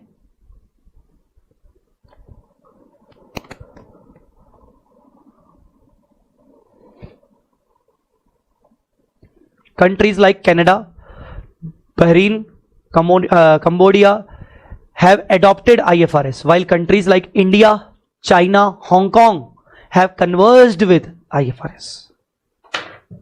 Just example है ये सब कुछ कि कुछ कंट्रीज ने क्या क्या किया है। कन्वर्जेंस। सर अकाउंटिंग स्टैंडर्ड बनाए कैसे जाते हैं? प्रोसेस। अब हम फाइनली अकाउंटिंग स्टैंडर्ड पे आ गए। कैसे बनाए जाते हैं? जो एक नॉर्मल प्रोसेस हुआ करता था, आपको इंटर में भी पढ़ाया जाता था, process of making accounting standard, वही है। वो एक एक बार देख लेते हैं, पूरा चार्ट से समझ में आ जाएगा। चलो I want wait a minute. कौन कौन बच्चा है? कुछ बच्चों के नाम लेने से मुझे नाम याद हो जाएगा यार, मतलब ये जरूरी है। चलो जो मुझे पहला अल्फाबेटिकली दिख रहा है मैं उसको बोलूंगा। सबसे पहले आंगी शाह, प्लीज पूरा इस प्रोसेस पढ़िए, पर रुक रुक के थोड़ा मुझे बीच में कुछ कुछ बोलना पड़ सकता है। चलिए स्टार्ट करिए। IASB issues its IFRS or updates the existing one. Wait, IASB issues the IFRS। ये किसकी बात चल रही है? इंडिया में बात चल रही है कि कंट्री के बाहर चल रही है बात? इंडिया में सभी लोग इंडिया के कंटेक्स्ट में बात चल रही कि कंट्री के बाहर चल रही है बाहर की बात चल रही है, कंट्री के बाहर, ठीक है ना। चलो वेरी गुड। सो आईएसबी ने क्या किया, आईएफआरएस बनाएगी और अपडेट्स द एग्जिस्टिंग वन। अब सुनना, यहां मुझे कुछ बात करनी है, मैंने अभी आपको थोड़ी देर पहले बताया कि पहले आईएएस हुआ करते थे, फिर उसके बाद आईएफआरएस आए, ठीक है। जब आईएएस हुआ करते थे तो उसकी सीरीज क्या थी, आईएएस 1, आईएएस 2, ऐसे सीरीज थी, ठीक है ना। 3 नहीं था, 4 वो सब डिलीट हो चुके थे तब तक, डायरेक्ट 7 था, फिर 8, 9 डिलीट हो चुका था। ऐसे करते करते करते करते 41 तक पहुंच गए थे, 41 तक।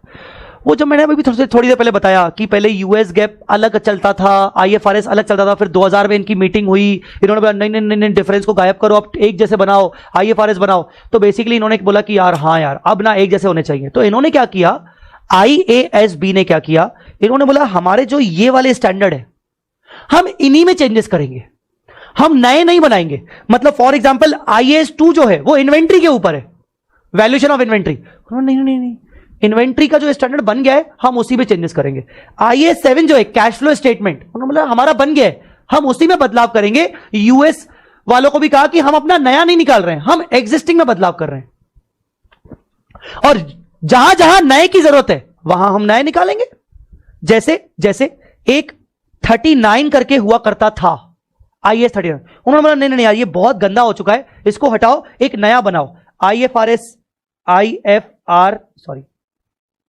9 बनाएंगे। तो पूरी कहानी सुनो, जब आईएफआरएस को लाया गया तो आईएएसबी ने बोला कि हम एग्जिस्टिंग वालों में अगर चेंज कर पाए तो उनको चेंज करेंगे, जिनको डिलीट करना होगा तो हम उनको डिलीट करेंगे, और अगर 41 के बाद कुछ नया बनाना होगा तो हम 42 पे नहीं जाएंगे। ना ना ना ना ना ना ना, हम 42 पे नहीं जाएंगे, हम जाएंगे IFRS 1, IFRS 2, IFRS 3, IFRS 4 and so on करके आज कितने बन चुके हैं, आईएफआरएस 17, यहां तक आ चुके हैं हम। 41 के बाद यहां पर स्टॉप लगा दिया गया और कहा गया कि अब से लेकर जितने भी नए स्टैंडर्ड्स बनेंगे वो सब न्यू सीरीज में बनेंगे। पहले तो मुझे बताओ ये वाला पॉइंट क्लियर है सबको? Yes sir. तो हाँ पढ़िए बेटा। Yes, sir. Deliberation and consideration of draft in AS in line with IFRS by ASB. इसका मतलब क्या है, कोई बताएगा मुझे? Deliberation and consideration of draft in AS in line with IFRS. Sir IFRS के अकॉर्डिंग फ्रेम करने का जब वो ट्राई कर रहे थे, ये वो है ना, वही है ना। ऊपर मैंने बताया ना कि इंडिया कन्वर्जेंस के टाइम पर क्या करेगी, इंडिया कन्वर्जेंस के टाइम पर आईएएसबी के साथ कंसल्टेशन करेगी कि देखो ये हमारा इंडेस है, बताओ आपके कमेंट्स क्या हैं। तो आईएफआरएस ने अपना इशू कर दिया स्टैंडर्ड, अब इंडिया की बारी। इंडिया में कौन बैठा है, एएसबी क्या करेगा, अपना इंडेस बनाएगा और फिर वो आईएएसबी के कंसिडरेशंस को ध्यान में रखेगा, उनके की पॉइंट्स को ध्यान में रखेगा कि हाँ चलो इन्होंने ऐसा बोला है, चलो देखते हैं क्या हो सकता है। मतलब वो उसमें उनको उनके ओपिनियन लेगा, उसके बेसिस पर वो अपने इंडेस बनाएगा। चलिए next. Circulation of draft index of the council member of ICAI and specified outside bodies. Wait a minute, council member मैंने जो बताया था 32 काउंसिल मेंबर है, तो जैसे ही ड्राफ्ट बना फर्स्ट स्टेज पे 32 काउंसिल मेंबर्स को इंडेस दिया जाएगा कि आप अपने अपने कमेंट करिए। और स्पेसिफाइड आउटसाइड बॉडीज में कौन कौन, सेबी, सीएनडीजी, सीबीडीटी, इन सब आउटसाइड बॉडीज को भी इंडेस का ड्राफ्ट दिया जाएगा कि आप बताइए आपके क्या क्या कमेंट्स है। उनके साथ मीटिंग की जाएगी, उनके रिप्रेजेंटेटिव्स के साथ, ठीक है, और उनसे उनके कमेंट लिए जाएंगे। आईएफआरएस बना, इंडेस बनाते टाइम हमने आईएफआरएस को कंसीडर किया, फिर फाइनल हमने ड्राफ्ट बनाया, काउंसिल में बांटा और स्पेसिफाइड आउटसाइड बॉडीज को दिया। चलिए आगे, सॉरी यहां से, हाँ आइए। Meeting with the representative of the specified outside bodies to ascertain their views. उनके व्यूज जाने कि भाई आप बताओ उसमें क्या करना है, कुछ चेंजेस करने होंगे तो आगे बढ़ो। Incorporation of comments from council and outside bodies. उनके जो भी कमेंट्स आए उनको हमने चेंजेस किए, ठीक है। issue of exposure draft for public exposure comment. Draft for public comment. एक बार था वो ड्राफ्ट, अब वो बन गया exposure draft. Once it is approved by specified bodies and council members, वो उसका नाम बन जाता है एक्सपोजर ड्राफ्ट। पहले वो ड्राफ्ट था, अब वो बन गया exposure draft for public comment.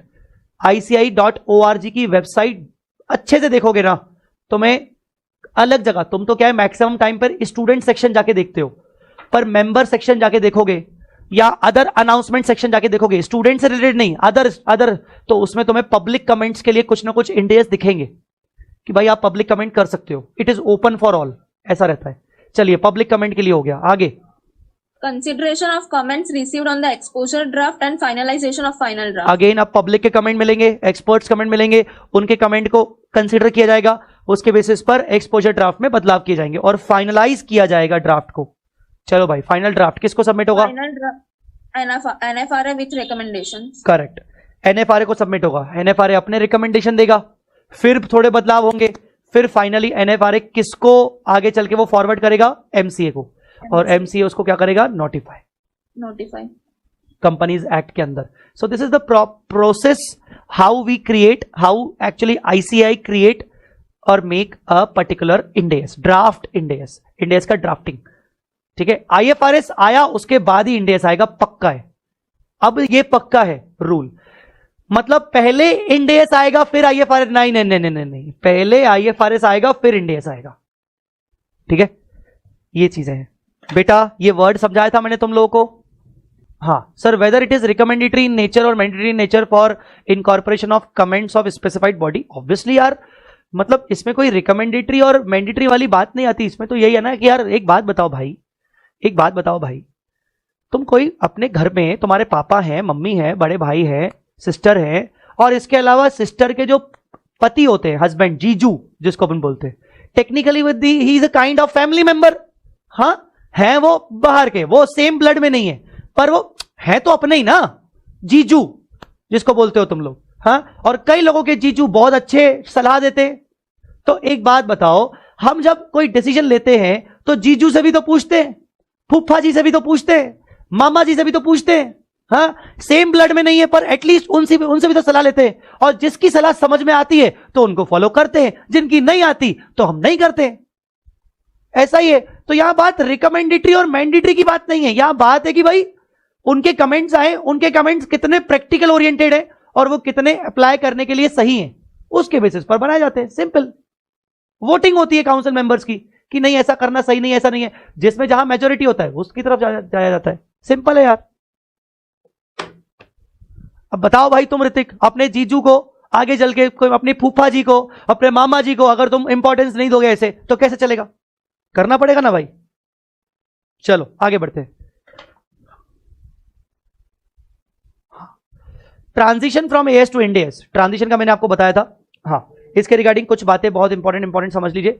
सबसे पहले यूनियन बजट 14-15 के अंदर प्रपोज किए गए थे और फाइनली अडॉप्ट किए गए। इंडेस को प्रपोजल आया और उसको अडॉप्ट किया गया। इससे पहले 2011 में भी प्रपोजल आया था बट वो रिजेक्ट हो गया था। 2011 में भी आया था प्रपोजल, फिर वो रिजेक्ट हो गया। फिर 14-15 के यूनियन बजट में फाइनली इंडेस को अडॉप्ट किया गया कि यस इंडेस रहेगा, बट उस टाइम पे बोला गया कि बैंकिंग कंपनीज और इंश्योरेंस कंपनीज के लिए सेपरेटली नोटिफाई किया जाएगा। फिलहाल बैंकिंग और इंश्योरेंस कंपनीज को एक्सेप्शन लिस्ट में डाल दिया गया। क्यों? क्योंकि बैंकिंग कंपनीज मतलब बैंकिंग रेगुलेशन एक्ट और RBI, ठीक है। और इंश्योरेंस कंपनी की बात करें, बाहर रख दो आप। इंश्योरेंस कंपनीज की बात करें तो इंश्योरेंस कंपनीज मतलब IRDA, उनके नॉर्म्स अलग। तो बेसिकली उन्होंने टाइम लिया और इतना टाइम लिया कि साले अभी तक टाइम ले रहे हैं। अभी तक बैंकिंग और इंश्योरेंस कंपनीज के ऊपर अप्लाई नहीं हुआ है इंडेस, अभी तक नहीं हुआ है। उन्होंने टाइम लिया कि हम करेंगे, अभी तक नहीं किया। तो बैंकिंग और इंश्योरेंस कंपनीज के ऊपर इंडेस नहीं लगते, ठीक है। सो MCA हैज नोटिफाइड, डेट याद रखना, ये 16 फरवरी 2015 को MCA ने इंडेस नोटिफाई किए थे। 16 फरवरी 2015 मुझे बहुत अच्छे से याद है। जब इंडेस नोटिफाई हुए थे ना, तो क्या हुआ था, तब तक मैं टीचिंग में ही था। मैं तो 2011 क्वालिफाइड हूं, तो I was in to teaching and since 2013 approx I was teaching FR also 2013 से। एंड तब एफआर का बहुत ही ओल्ड कोर्स हुआ करता था, एएस के अकॉर्डिंग हुआ था. व्हेन इट वाज नोटिफाइड ना, मैं बहुत टेंशन में आ गया. मैंने बोला यार इंडिया नोटिफाई हुए हैं, मतलब अब आईसीआई कभी भी उसको सिलेबस में ला सकता है, कभी भी ला सकता है सिलेबस में. तो आपको याद है जब जीएसटी आया था, अगर आपको कुछ पता हो जीएसटी के बारे में, 17 में आया था, 2017 में, 1 जुलाई 2017. तो जब जीएसटी आया था तो आईसीआई ने फर्स्ट अटेम्प्ट में, बिल्कुल सामने वाले अटेम्प्ट में, जीएसटी से 10 मार्क का अप्लाई किया था, 10 मार्क का. जीएसटी आईडीटी के सब्जेक्ट के अंदर सिर्फ 10 मार्क्स का अप्लाई किया था. बिल्कुल जीएसटी नया नया था, बिल्कुल गरम गरम ताजा ताजा. तब कस्टम के अलावा वो एक्साइज चलता था, एक्साइज.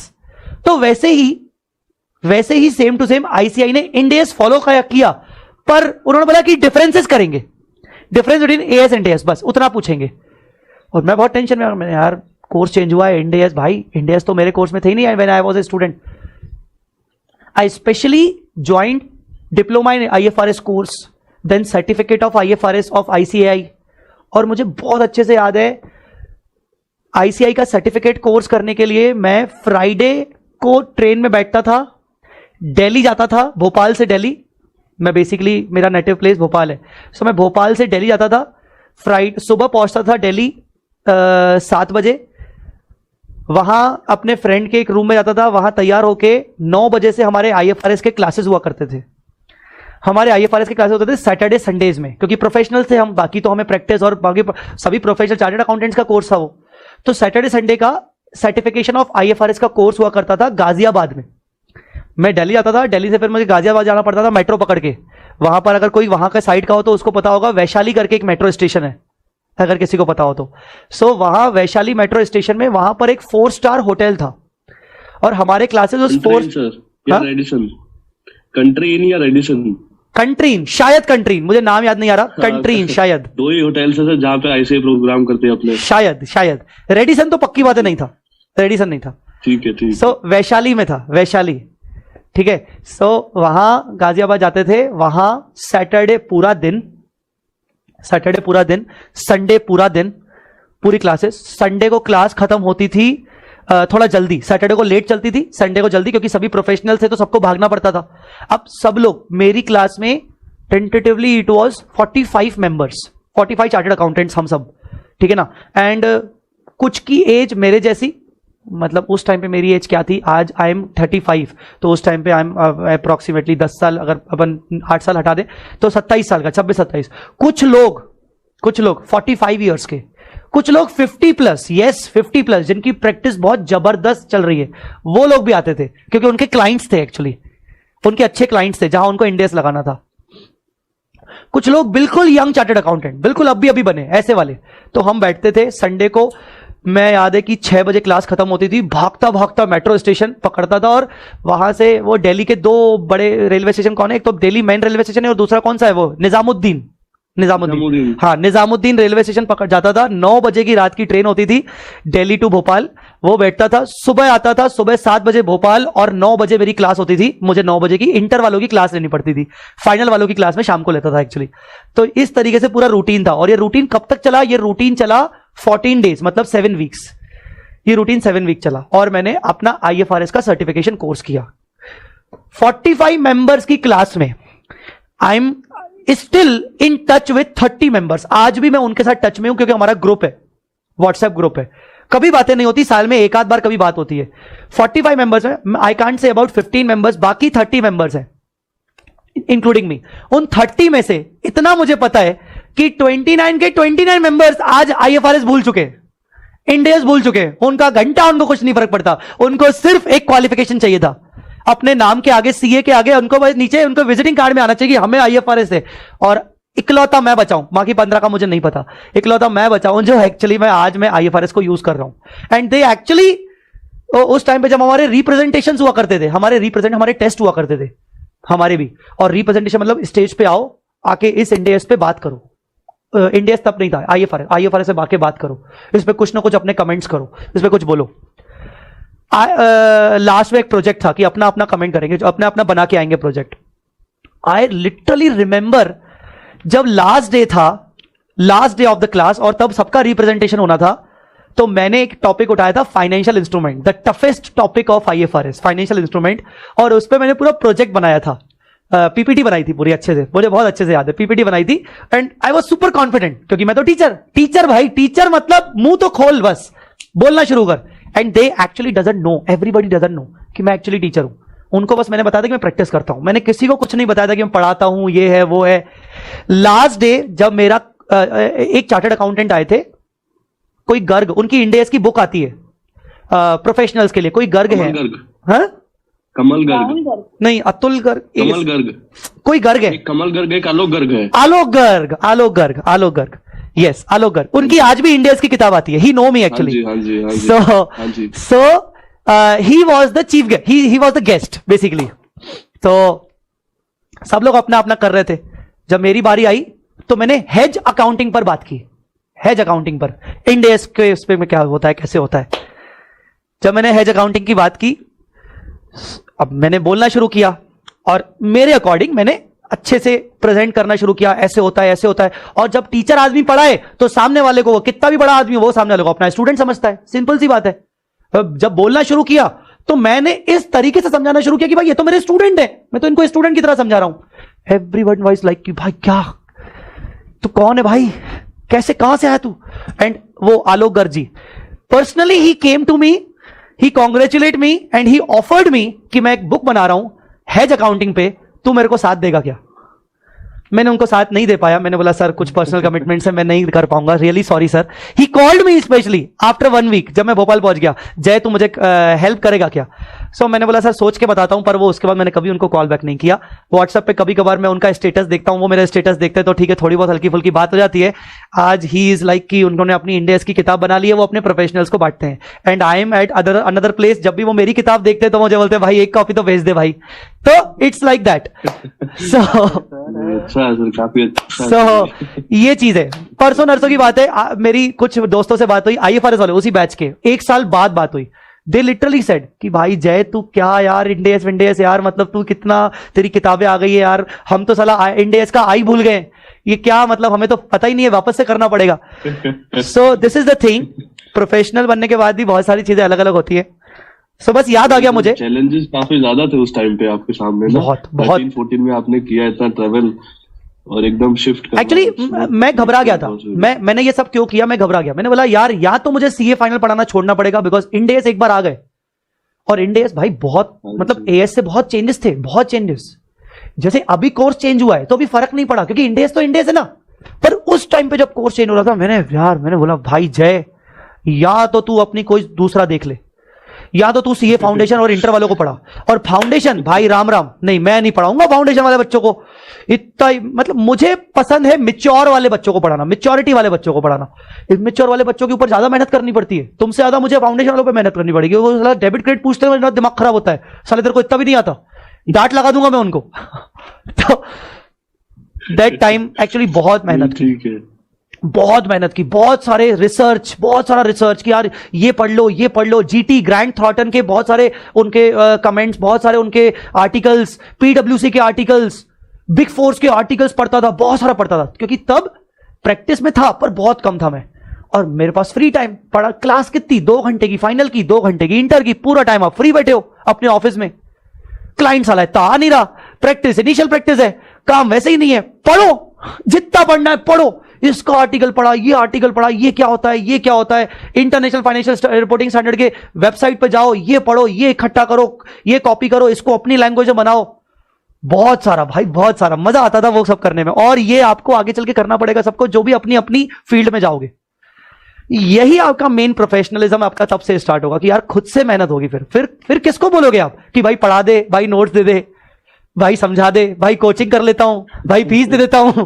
ओ फिर तब आप 10,000 की फीस दो सामने वाले को, 2 लाख रुपए की फीस दो, आपको कोई पढ़ाने वाला नहीं होगा, आपको खुद पढ़ना पड़ेगा CA बनने के बाद। सर आपने डिप्लोमा फिर मतलब 14-15 के बाद किया? यस, 14-15 के बाद IFRS से? यस, ACCA से? यस, मैंने 15 के बाद, ये नोटिफिकेशन के बाद मैंने किया, सब चीजें उसके बाद ही स्टार्ट हुई। Then I was super confident कि अब तो भाई डिप्लोमा हो गया, अब तो सर्टिफिकेट भी आ गया, अब साला पढ़ाओ। फिर धीरे धीरे पढ़ाना शुरू किया एक्चुअली नहीं, पर ऐसे भी पढ़ाना शुरू नहीं किया। फिर मैंने अपने भोपाल के काउंसिल मेंबर्स को बोला, कमेटी मेंबर्स को बोला कि कोई सेमिनार रखो यार प्रोफेशनल्स के लिए यार इंडियस पर। अच्छा, इंडियस की साला औकात ही नहीं है छोटी छोटी सिटीज में, भोपाल इज अ छोटी city, very small, yes, very हाँ जी स्मॉल sir, हाँ प्लेस. जी sir. सो छोटी सिटी में इंडेस को किससे मतलब? वहां बात चलती है टैक्स की, Yes, हाँ जी हाँ. वहां बात चलती है टैक्स की. अरे आप जितने भी सब छोटी छोटी सिटीज से हो, आपको पता होगा एएस को कोई इंपॉर्टेंस नहीं मिलती, इनकम टैक्स और जीएसटी को ही इंपॉर्टेंस मिलती है छोटी छोटी सिटीज में. तो वहां सेमिनार्स वगैरह होते थे, तो मैंने स्पेशली रिक्वेस्ट करता था, भाई प्लीज थोड़ा थोड़ा थोड़ा सेमिनार करवा दो यार. एक मेरी प्रैक्टिस, मन ही मन में बोलता था कि मेरी प्रैक्टिस हो जाएगी. तो मैंने ऐसे 1-2 सेमिनार किए छोटी छोटी जाके जगह. भोपाल में मिल गया तो भोपाल में, फिर भोपाल के बगल में कोई दूसरा चैप्टर ऑफिस है, आईसीआई का छोटा सा ब्रांच ऑफिस है, चलो वहां पढ़ा दिया. तो ऐसे करके मैंने अपने आप को टेस्ट किया कि मेंबर्स भाई बहुत खतरनाक लोग होते हैं. मेंबर्स कुछ क्वेश्चन पूछ डाले, मतलब फिर बच्चों के सामने अपन मैनेज कर लेंगे. तो मैंने ऐसे 3-4 सेमिनार्स किए मेंबर्स के लिए इंडेस पर. फिर अपने को लगा कि हाँ, now I am confident. Member लोगों को मैंने जवाब दे दिया, उनके क्वेश्चन आए उनको जवाब दे दिया, मतलब हाँ अपन कर सकते हैं, अब अपन आगे जा सकते हैं. फिर I started my teaching with Ind AS. Then this was the basic case. चलो ठीक है, बहुत ज्यादा टाइम वेस्ट हो रहा है, आगे बढ़ते हैं. सो द पॉइंट इज कि 2015 में इंडेस वाज अडॉप्टेड. मैंने कल आपसे बात बोला था कि 39 इंडेस नोटिफाई हो चुके हैं. It has notified 39. उस टाइम पे भी 39 थे, कुछ 1-2 डिलीट होके 1-2 नए आ गए, तो कुल मिला के अभी भी 39 ही है, अभी भी 39 ही है. ठीक है, 2015 से लेकर अभी तक. बट बैंकिंग कंपनीज के ऊपर और इंश्योरेंस कंपनीज के ऊपर ये स्टैंडर्ड्स अभी तक फॉलो नहीं होते हैं. मैं बैंकिंग और इंश्योरेंस के ऊपर आगे आऊंगा, डोंट वरी. एनबीएफसीज का क्या होगा उस पर भी आऊंगा. NBFCs, non banking financial companies, उनके ऊपर इंडेस लगता है. यहां बैंकिंग लिखा है, मतलब एनबीएफसी के ऊपर इंडेस लगता है, याद रखना. आगे बढ़ते. ये एक एग्जांपल दे रहा है. एग्जांपल बेसिकली यही है कि पहले आईएफआरएस आएगा फिर इंडेस आएगा. ऐसा नहीं हो सकता कि पहले इंडेस आया और उसके बाद आईएफआरएस आया. पहले आईएफआरएस आएगा उसके बाद इंडेस आएगा. आईएफआरएस अगर अप्लाई होगा जनवरी से तो इंडेस फिर उसके बाद ये अप्रैल से अप्लाई हुआ था. तो बेसिकली यूरोप में क्या होता है, यूरोप में जो कैलेंडर ईयर होता है ना, वही फाइनेंशियल ईयर होता है. यूरोप में मार्च एंडिंग नहीं चलता, यूरोप में चलता है जनवरी टू दिसंबर एक्चुअली में. तो यूरोप में जब भी कोई स्टैंडर्ड आता है तो वो जनवरी से अप्लाई होता है, 1 जनवरी से. पर हमारे भारत में क्योंकि हमारा फाइनेंशियल ईयर अप्रैल होता है, तो हमारे भारत में जब भी कोई स्टैंडर्ड आएगा तो वो 1 अप्रैल से अप्लाई होता है. ये याद रखना बेसिक चीज. तो वही वो बता रहा है कि इंडेस 116 आया तो वो अप्लाई हुआ 1 अप्रैल से, पर उससे पहले आईएफआरएस 16 आ चुका था तो वो अप्लाई हुआ 1 जनवरी से बेसिकली. कुल मिला के ये सारे स्टैंडर्ड्स हैं. अभी हम स्टैंडर्ड्स के नाम जाके करेंगे तो वो कोई मतलब नहीं है. मैं नाम करवाने का, याद करने का एक तरीका है जो मैं 1-2 क्लासेस बाद शुरू करूंगा. ये सारे स्टैंडर्ड्स हैं जो आपके सामने हैं. नाउ आगे थोड़ा सा इस पर आइए, सुनिएगा. ये आपको क्लियर था? आईएएस 41 तक थे, उसके बाद आईएफआरएस 1, 2, 3, 4 हो गया. ये दोनों को, ये सबको क्लियर है दोनों? Yes, sir. अब सुनो, अब इंडेस कैसे बनता है. ASB, accounting standard board of India, ये आईसीए वाला, उसके सामने प्रॉब्लम थी कि अरे यार इन्होंने तो 2 अलग अलग सेट कर दिए. आईएएस 1, 2, 3, 4, 5, 6, 7 है ये 41 तक, और फिर आईएफआरएस 1, 2, 3, 4. हम क्या करें, हम कैसे बनाए? हम 2-2 थोड़ी 1-1 कर सकते हैं, हम 2-2 थोड़ी 2-2 कर सकते हैं. नहीं, हम क्या करें, हम क्या करें? उन्होंने बोला okay, ground floor, first floor. किसी भी होटल में जाते हैं तो एक होता है फर्स्ट फ्लोर, एक होता है सेकंड फ्लोर. तो जो फर्स्ट फ्लोर के जो रूम होते हैं उसके रूम नंबरिंग क्या होती है? 101, 102, 103. जो सेकंड फ्लोर होता है उसके रूम क्या होते हैं? 201, 202, 203. होता है कि नहीं? वैसे ही इन्होंने बोला हम जब इंडेस बनाएंगे तो ये वाली नंबरिंग को हम यही नंबरिंग देंगे. मतलब अगर इनका आईएएस 1 है तो हमारा भी इंडेस 1 होगा, इनका आईएएस 2 है तो हमारा भी इंडेस 2 होगा, इनका 7 है तो हमारा भी 7 होगा, इनका 8 है तो हमारा भी 8 होगा. ऐसे करते करते इनका 41 है तो हमारा भी 41 ही होगा, वही नाम होगा. पर इनका आईएफआरएस 1 है तो अब फर्स्ट फ्लोर हमारा हो जाएगा इंडेस 101, 101. इनका 2 है तो हमारा हो जाएगा 102. इनका 3 है तो हो जाएगा 103. ऐसे करते करते अभी तक कितने हो गए? 116. तो 116 मतलब बताओ वो कौन सा वाला आईएफआरएस होगा? 16. IFRS 16 is means 116. ऐसा समझ गए? Yes sir. तो इस तरीके से सीरीज इंडेस में चलती है. इंडेस 1-2 से लेकर 41 तक भी है और फिर इंडेस 101 से लेकर 16 तक है. ये ऐसा क्यों? 2 अलग अलग सीरीज क्यों? क्योंकि 2 ऐसे हैं यहां पर, इसी वजह से. ये वो वही बता रहा है, हाउ इंडेस हैव बीन नंबर्ड. ये वही बता रहा है, ये वाला. इट हैज नोटिफाइड 41 के बाद ऐसा हुआ, फिर 1, 2, 3, 4 आया. ये मैंने जो अभी आपको बताया बेसिकली ये जो मैंने अभी आपको बताया। तो ये नंबरिंग इस तरीके से डिसाइड होती है, इंड एएस की नंबरिंग। हाँ, एक और बात, आपने वर्ड सुना है guidance note? Yes, sir. Guidance note करके वर्ड सुना है कभी? Yes, sir. कभी सुना होगा कि इंस्टीट्यूट का ये पर्टिकुलर एक गाइडेंस नोट है, गाइडेंस नोट के अकॉर्डिंग ये अकाउंटिंग रिकमेंड की गई है, वगैरह वगैरह करके। कई बार ऐसा होता है कि जब हम कोई आईएफआरएस बनाते हैं, इंड एएस बनाते हैं, तो उसके इंटरप्रिटेशंस जरूरी होते हैं। आईएफआरएस बनाने के बाद कुछ उसके एग्जांपल्स, उसके कुछ इंटरप्रिटेशंस जरूरी है, ताकि वो इंटरप्रिटेशन इशू करके हम एंटिटीज को बता सके कि अगर आप इंटरप्रेट नहीं कर पा रहे हो तो आप उसके इंटरप्रिटेशन चेक कर लो विथ एग्जांपल्स और आप उसके बेसिस पर अप्लाई करो। आईएफआरएस ने भी ऐसा किया।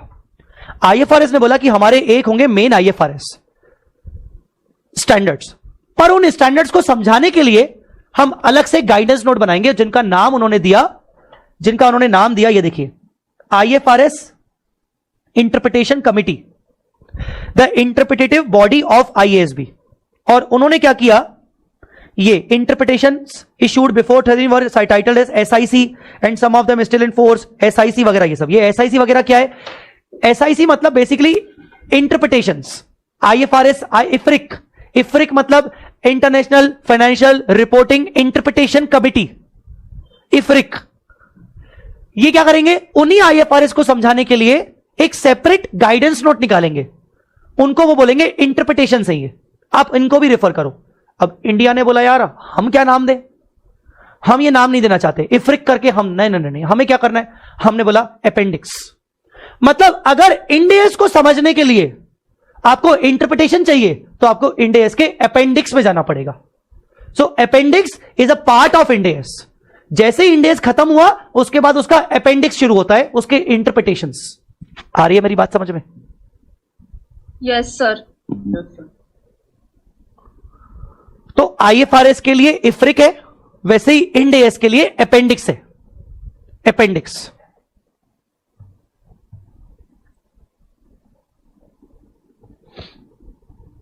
ये वाला पोर्शन में बाद में करवाऊंगा। हाँ, अभी सुबह सुबह मैं आपको लिस्टेड कंपनीज के बारे में बता रहा था, लिस्टेड एंटिटीज, अनलिस्टेड, थोड़ा याद है आपको कुछ? Yes sir. पता ना क्या मैंने क्या बोला आपको, एक अल्टीमेट समरी मैंने क्या बोली? चलो मुझे समरी बताओ, इंड एएस किसके कैसे ऊपर अप्लाई होता है? लिस्टेड कंपनी, जिसका नेटवर्थ लिस्टेड कंपनी के ऊपर नेटवर्थ 250 करोड़ 250 करोड़। ठीक है, पहला तो लिस्टेड कंपनी का मुझे आवाज सुनाई दिया।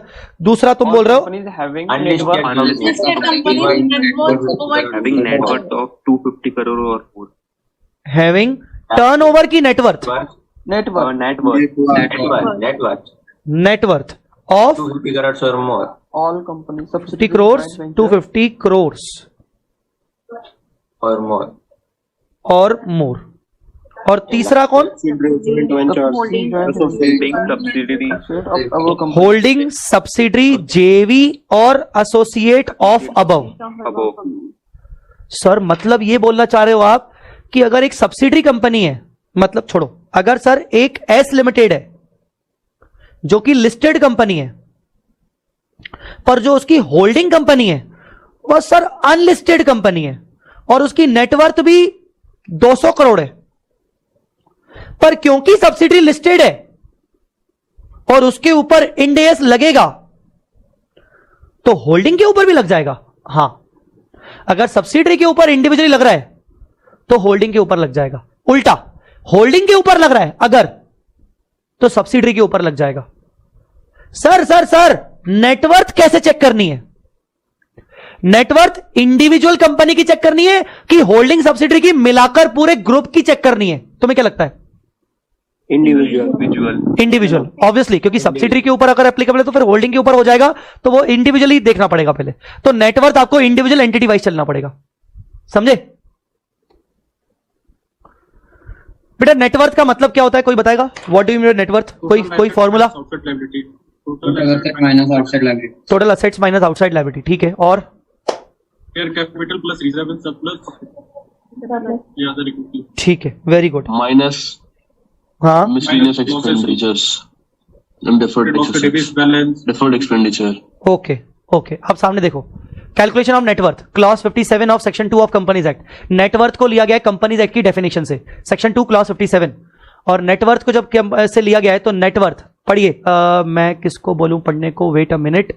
अतुल करके कोई दिख रहा है मुझे, अतुल? Yes sir. हाँ, ये पढ़िए तो यहां से, नेटवर्थ से।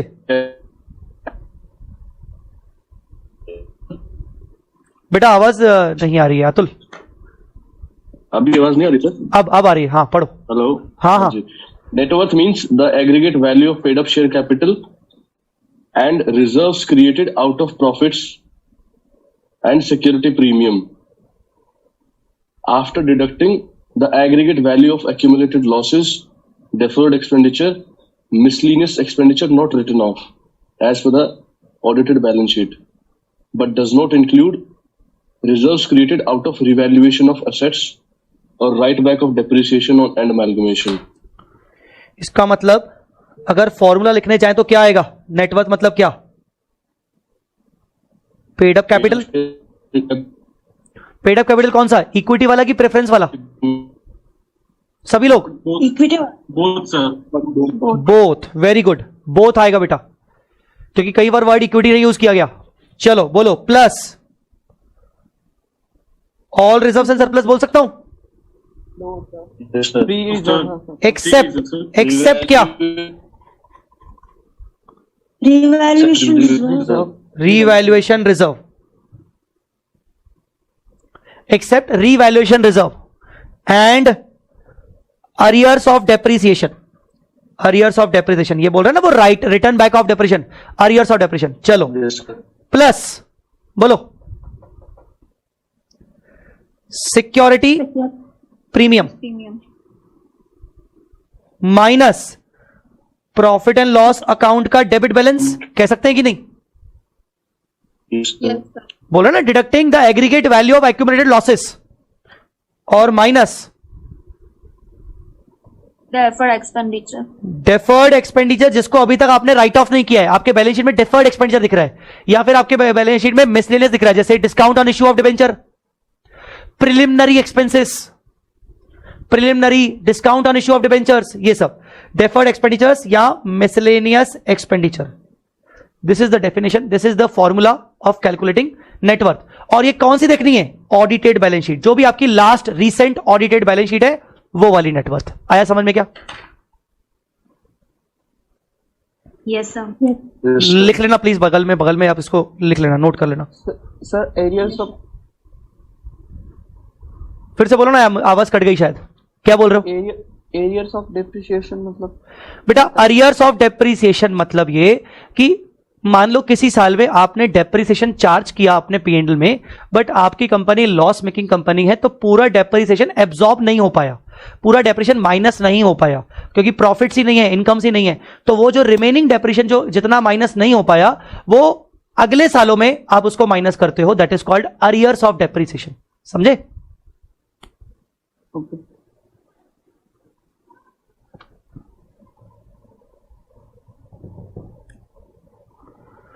नोट कर लिया इसको? Yes sir. Yes sir. All right, ये मैं कल आऊंगा इन क्वेश्चंस और उस पे। हाँ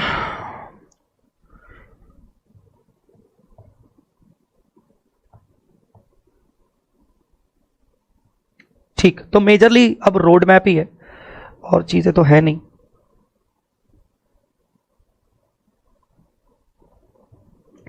एनीवेज, यहां तक कोई डाउट हो तो मुझे बताओ। यहां तक पहले मुझे बताओ, कोई डाउट हो तो, कुछ पूछना हो तो बोलो।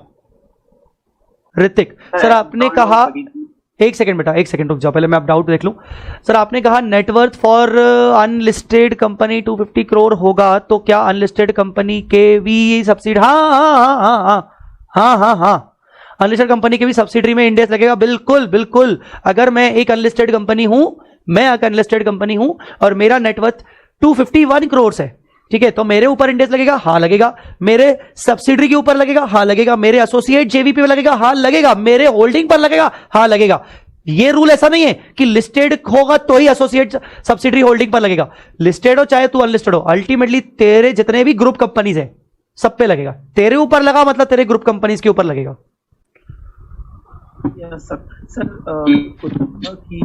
कोई कंपनी है उस पर इंडेस एप्लीकेबल होता है, तो सर उसकी होल्डिंग पर भी एप्लीकेबल हो जाएगा। तो सर जो उस होल्डिंग की अदर सब्सिडीज होंगी उन पर भी एप्लीकेबल होगा क्या? करेक्ट होगा, पूरे ग्रुप पर होगा। मैंने बोला पूरे ग्रुप पर। सब्सिडरी है, सब्सिडरी के ऊपर स्टैंडर्ड एप्लीकेबल होगा तो होल्डिंग पर होगा, होल्डिंग पर होगा तो पूरे दूसरी 2 सब्सिडरी अगर उसकी है तो उसके ऊपर भी एप्लीकेबल हो जाएगा, पूरे ग्रुप पर होगा। क्यों होगा सर ऐसा, क्यों सर ये तो गलत है? गलत है काहे का गलत है? कंसोलिडेशन पर कैसे करोगे? तुम्हारी 2 सब्सिडरी साला एएस बना रही है, एक सब्सिडरी तुम्हारी इंडेस बना रही है, उसके चक्कर में तुम्हारे होल्डिंग कंपनी के ऊपर इंडेस लग चुका है। अब जब तुम कंसोलिडेशन करोगे भाई तो उस सब्सिडरी को जिसके ऊपर इंडेस लग चुका है उसको तो तुम कर लोगे। वो जो 2 सब्सिडरीज है वो एएस फॉलो कर रही थी, वापस से तुम अल्टीमेटली कंसोलिडेशन पर्पस के लिए कॉस्ट तो तुम्हें वापस से लगानी पड़ेगी। कंसल्टेंट को तो हायर करना पड़ेगा कि नहीं इसके इंडेस का मुझे बना के दो ताकि मैं कंसोलिडेशन करूं। तो सीधी बात है, एक के ऊपर अप्लाई हुआ तो पूरा ग्रुप के ऊपर अप्लाई हो जाएगा। सिंपल कॉन्सेप्ट है। ओके सर, मेरा अटेम्प्ट मई 24 में, तो मैं पूछना चाहता हूँ कि मतलब कब तक कंप्लीट होगी अपना एफआर?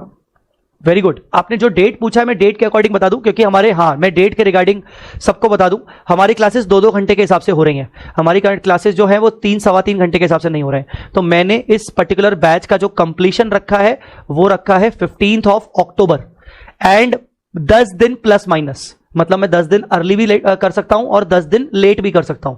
तो 15 October and 10 days plus minus मैंने इस बैच का कंप्लीशन रखा है।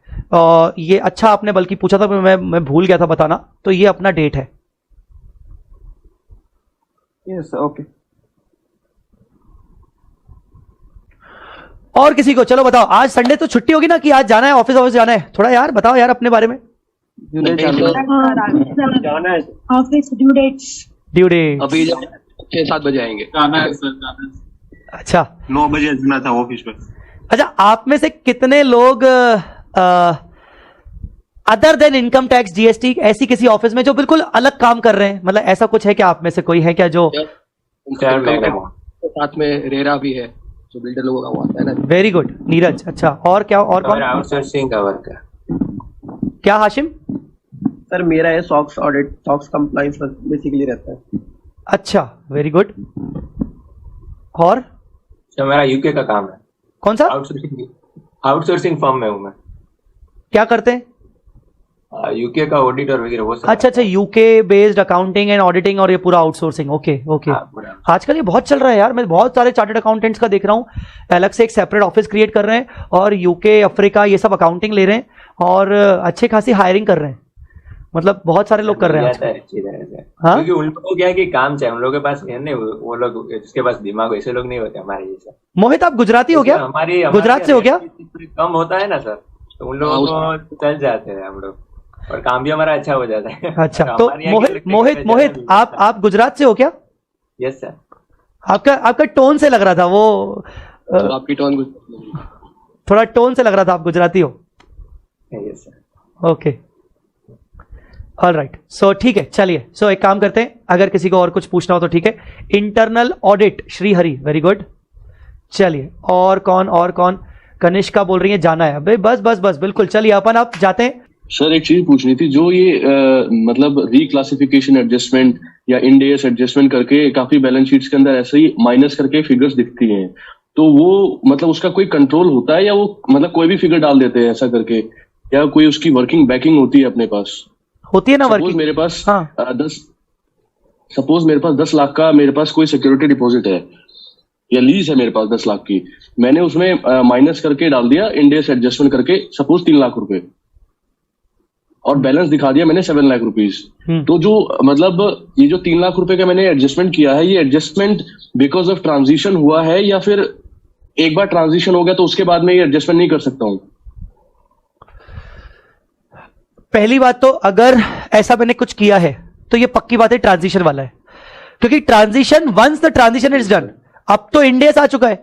अब इंडेस में ऐसा कोई प्रोविजन ही नहीं है जिसके कारण तुम वापस से उसको एडजस्ट कर रहे हो, वापस से माइनस और प्लस कर रहे हो।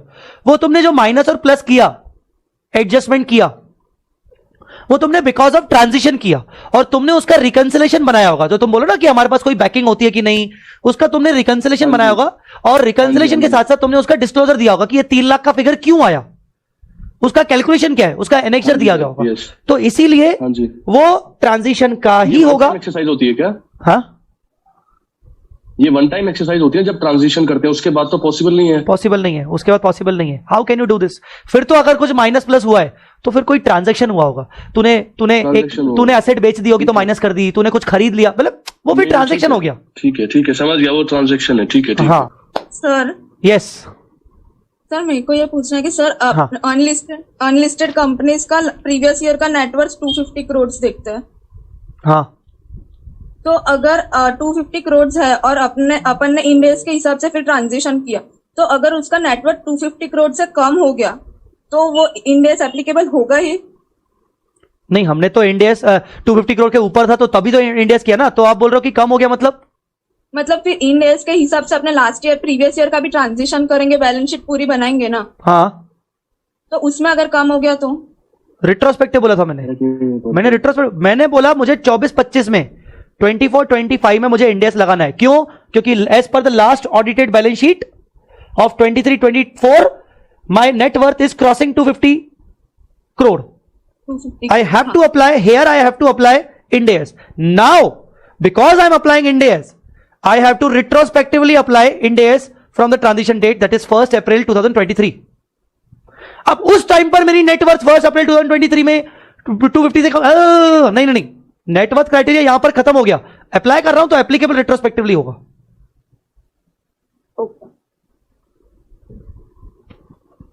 एनीवेज, चलो, और कोई डाउट है तो पूछ लो, और जिसको डाउट नहीं है वो जा सकता है। वो जब वो पूछने की जरूरत नहीं है, बिल्कुल आप बाय बाय बोल के जा सकते हो। Bye sir. चलो, bye bye. Bye sir. Bye Jainish, bye Sandeep, bye bye sir, bye everyone, bye. चलिए, thank you so much, bye everyone. Atul, Dhruvi, Kiran, Lipta, bye. Pragati, Kiran, Mitanshi, Roshni, Sahil, Mohit, bye everyone. Thank you so much, thank you.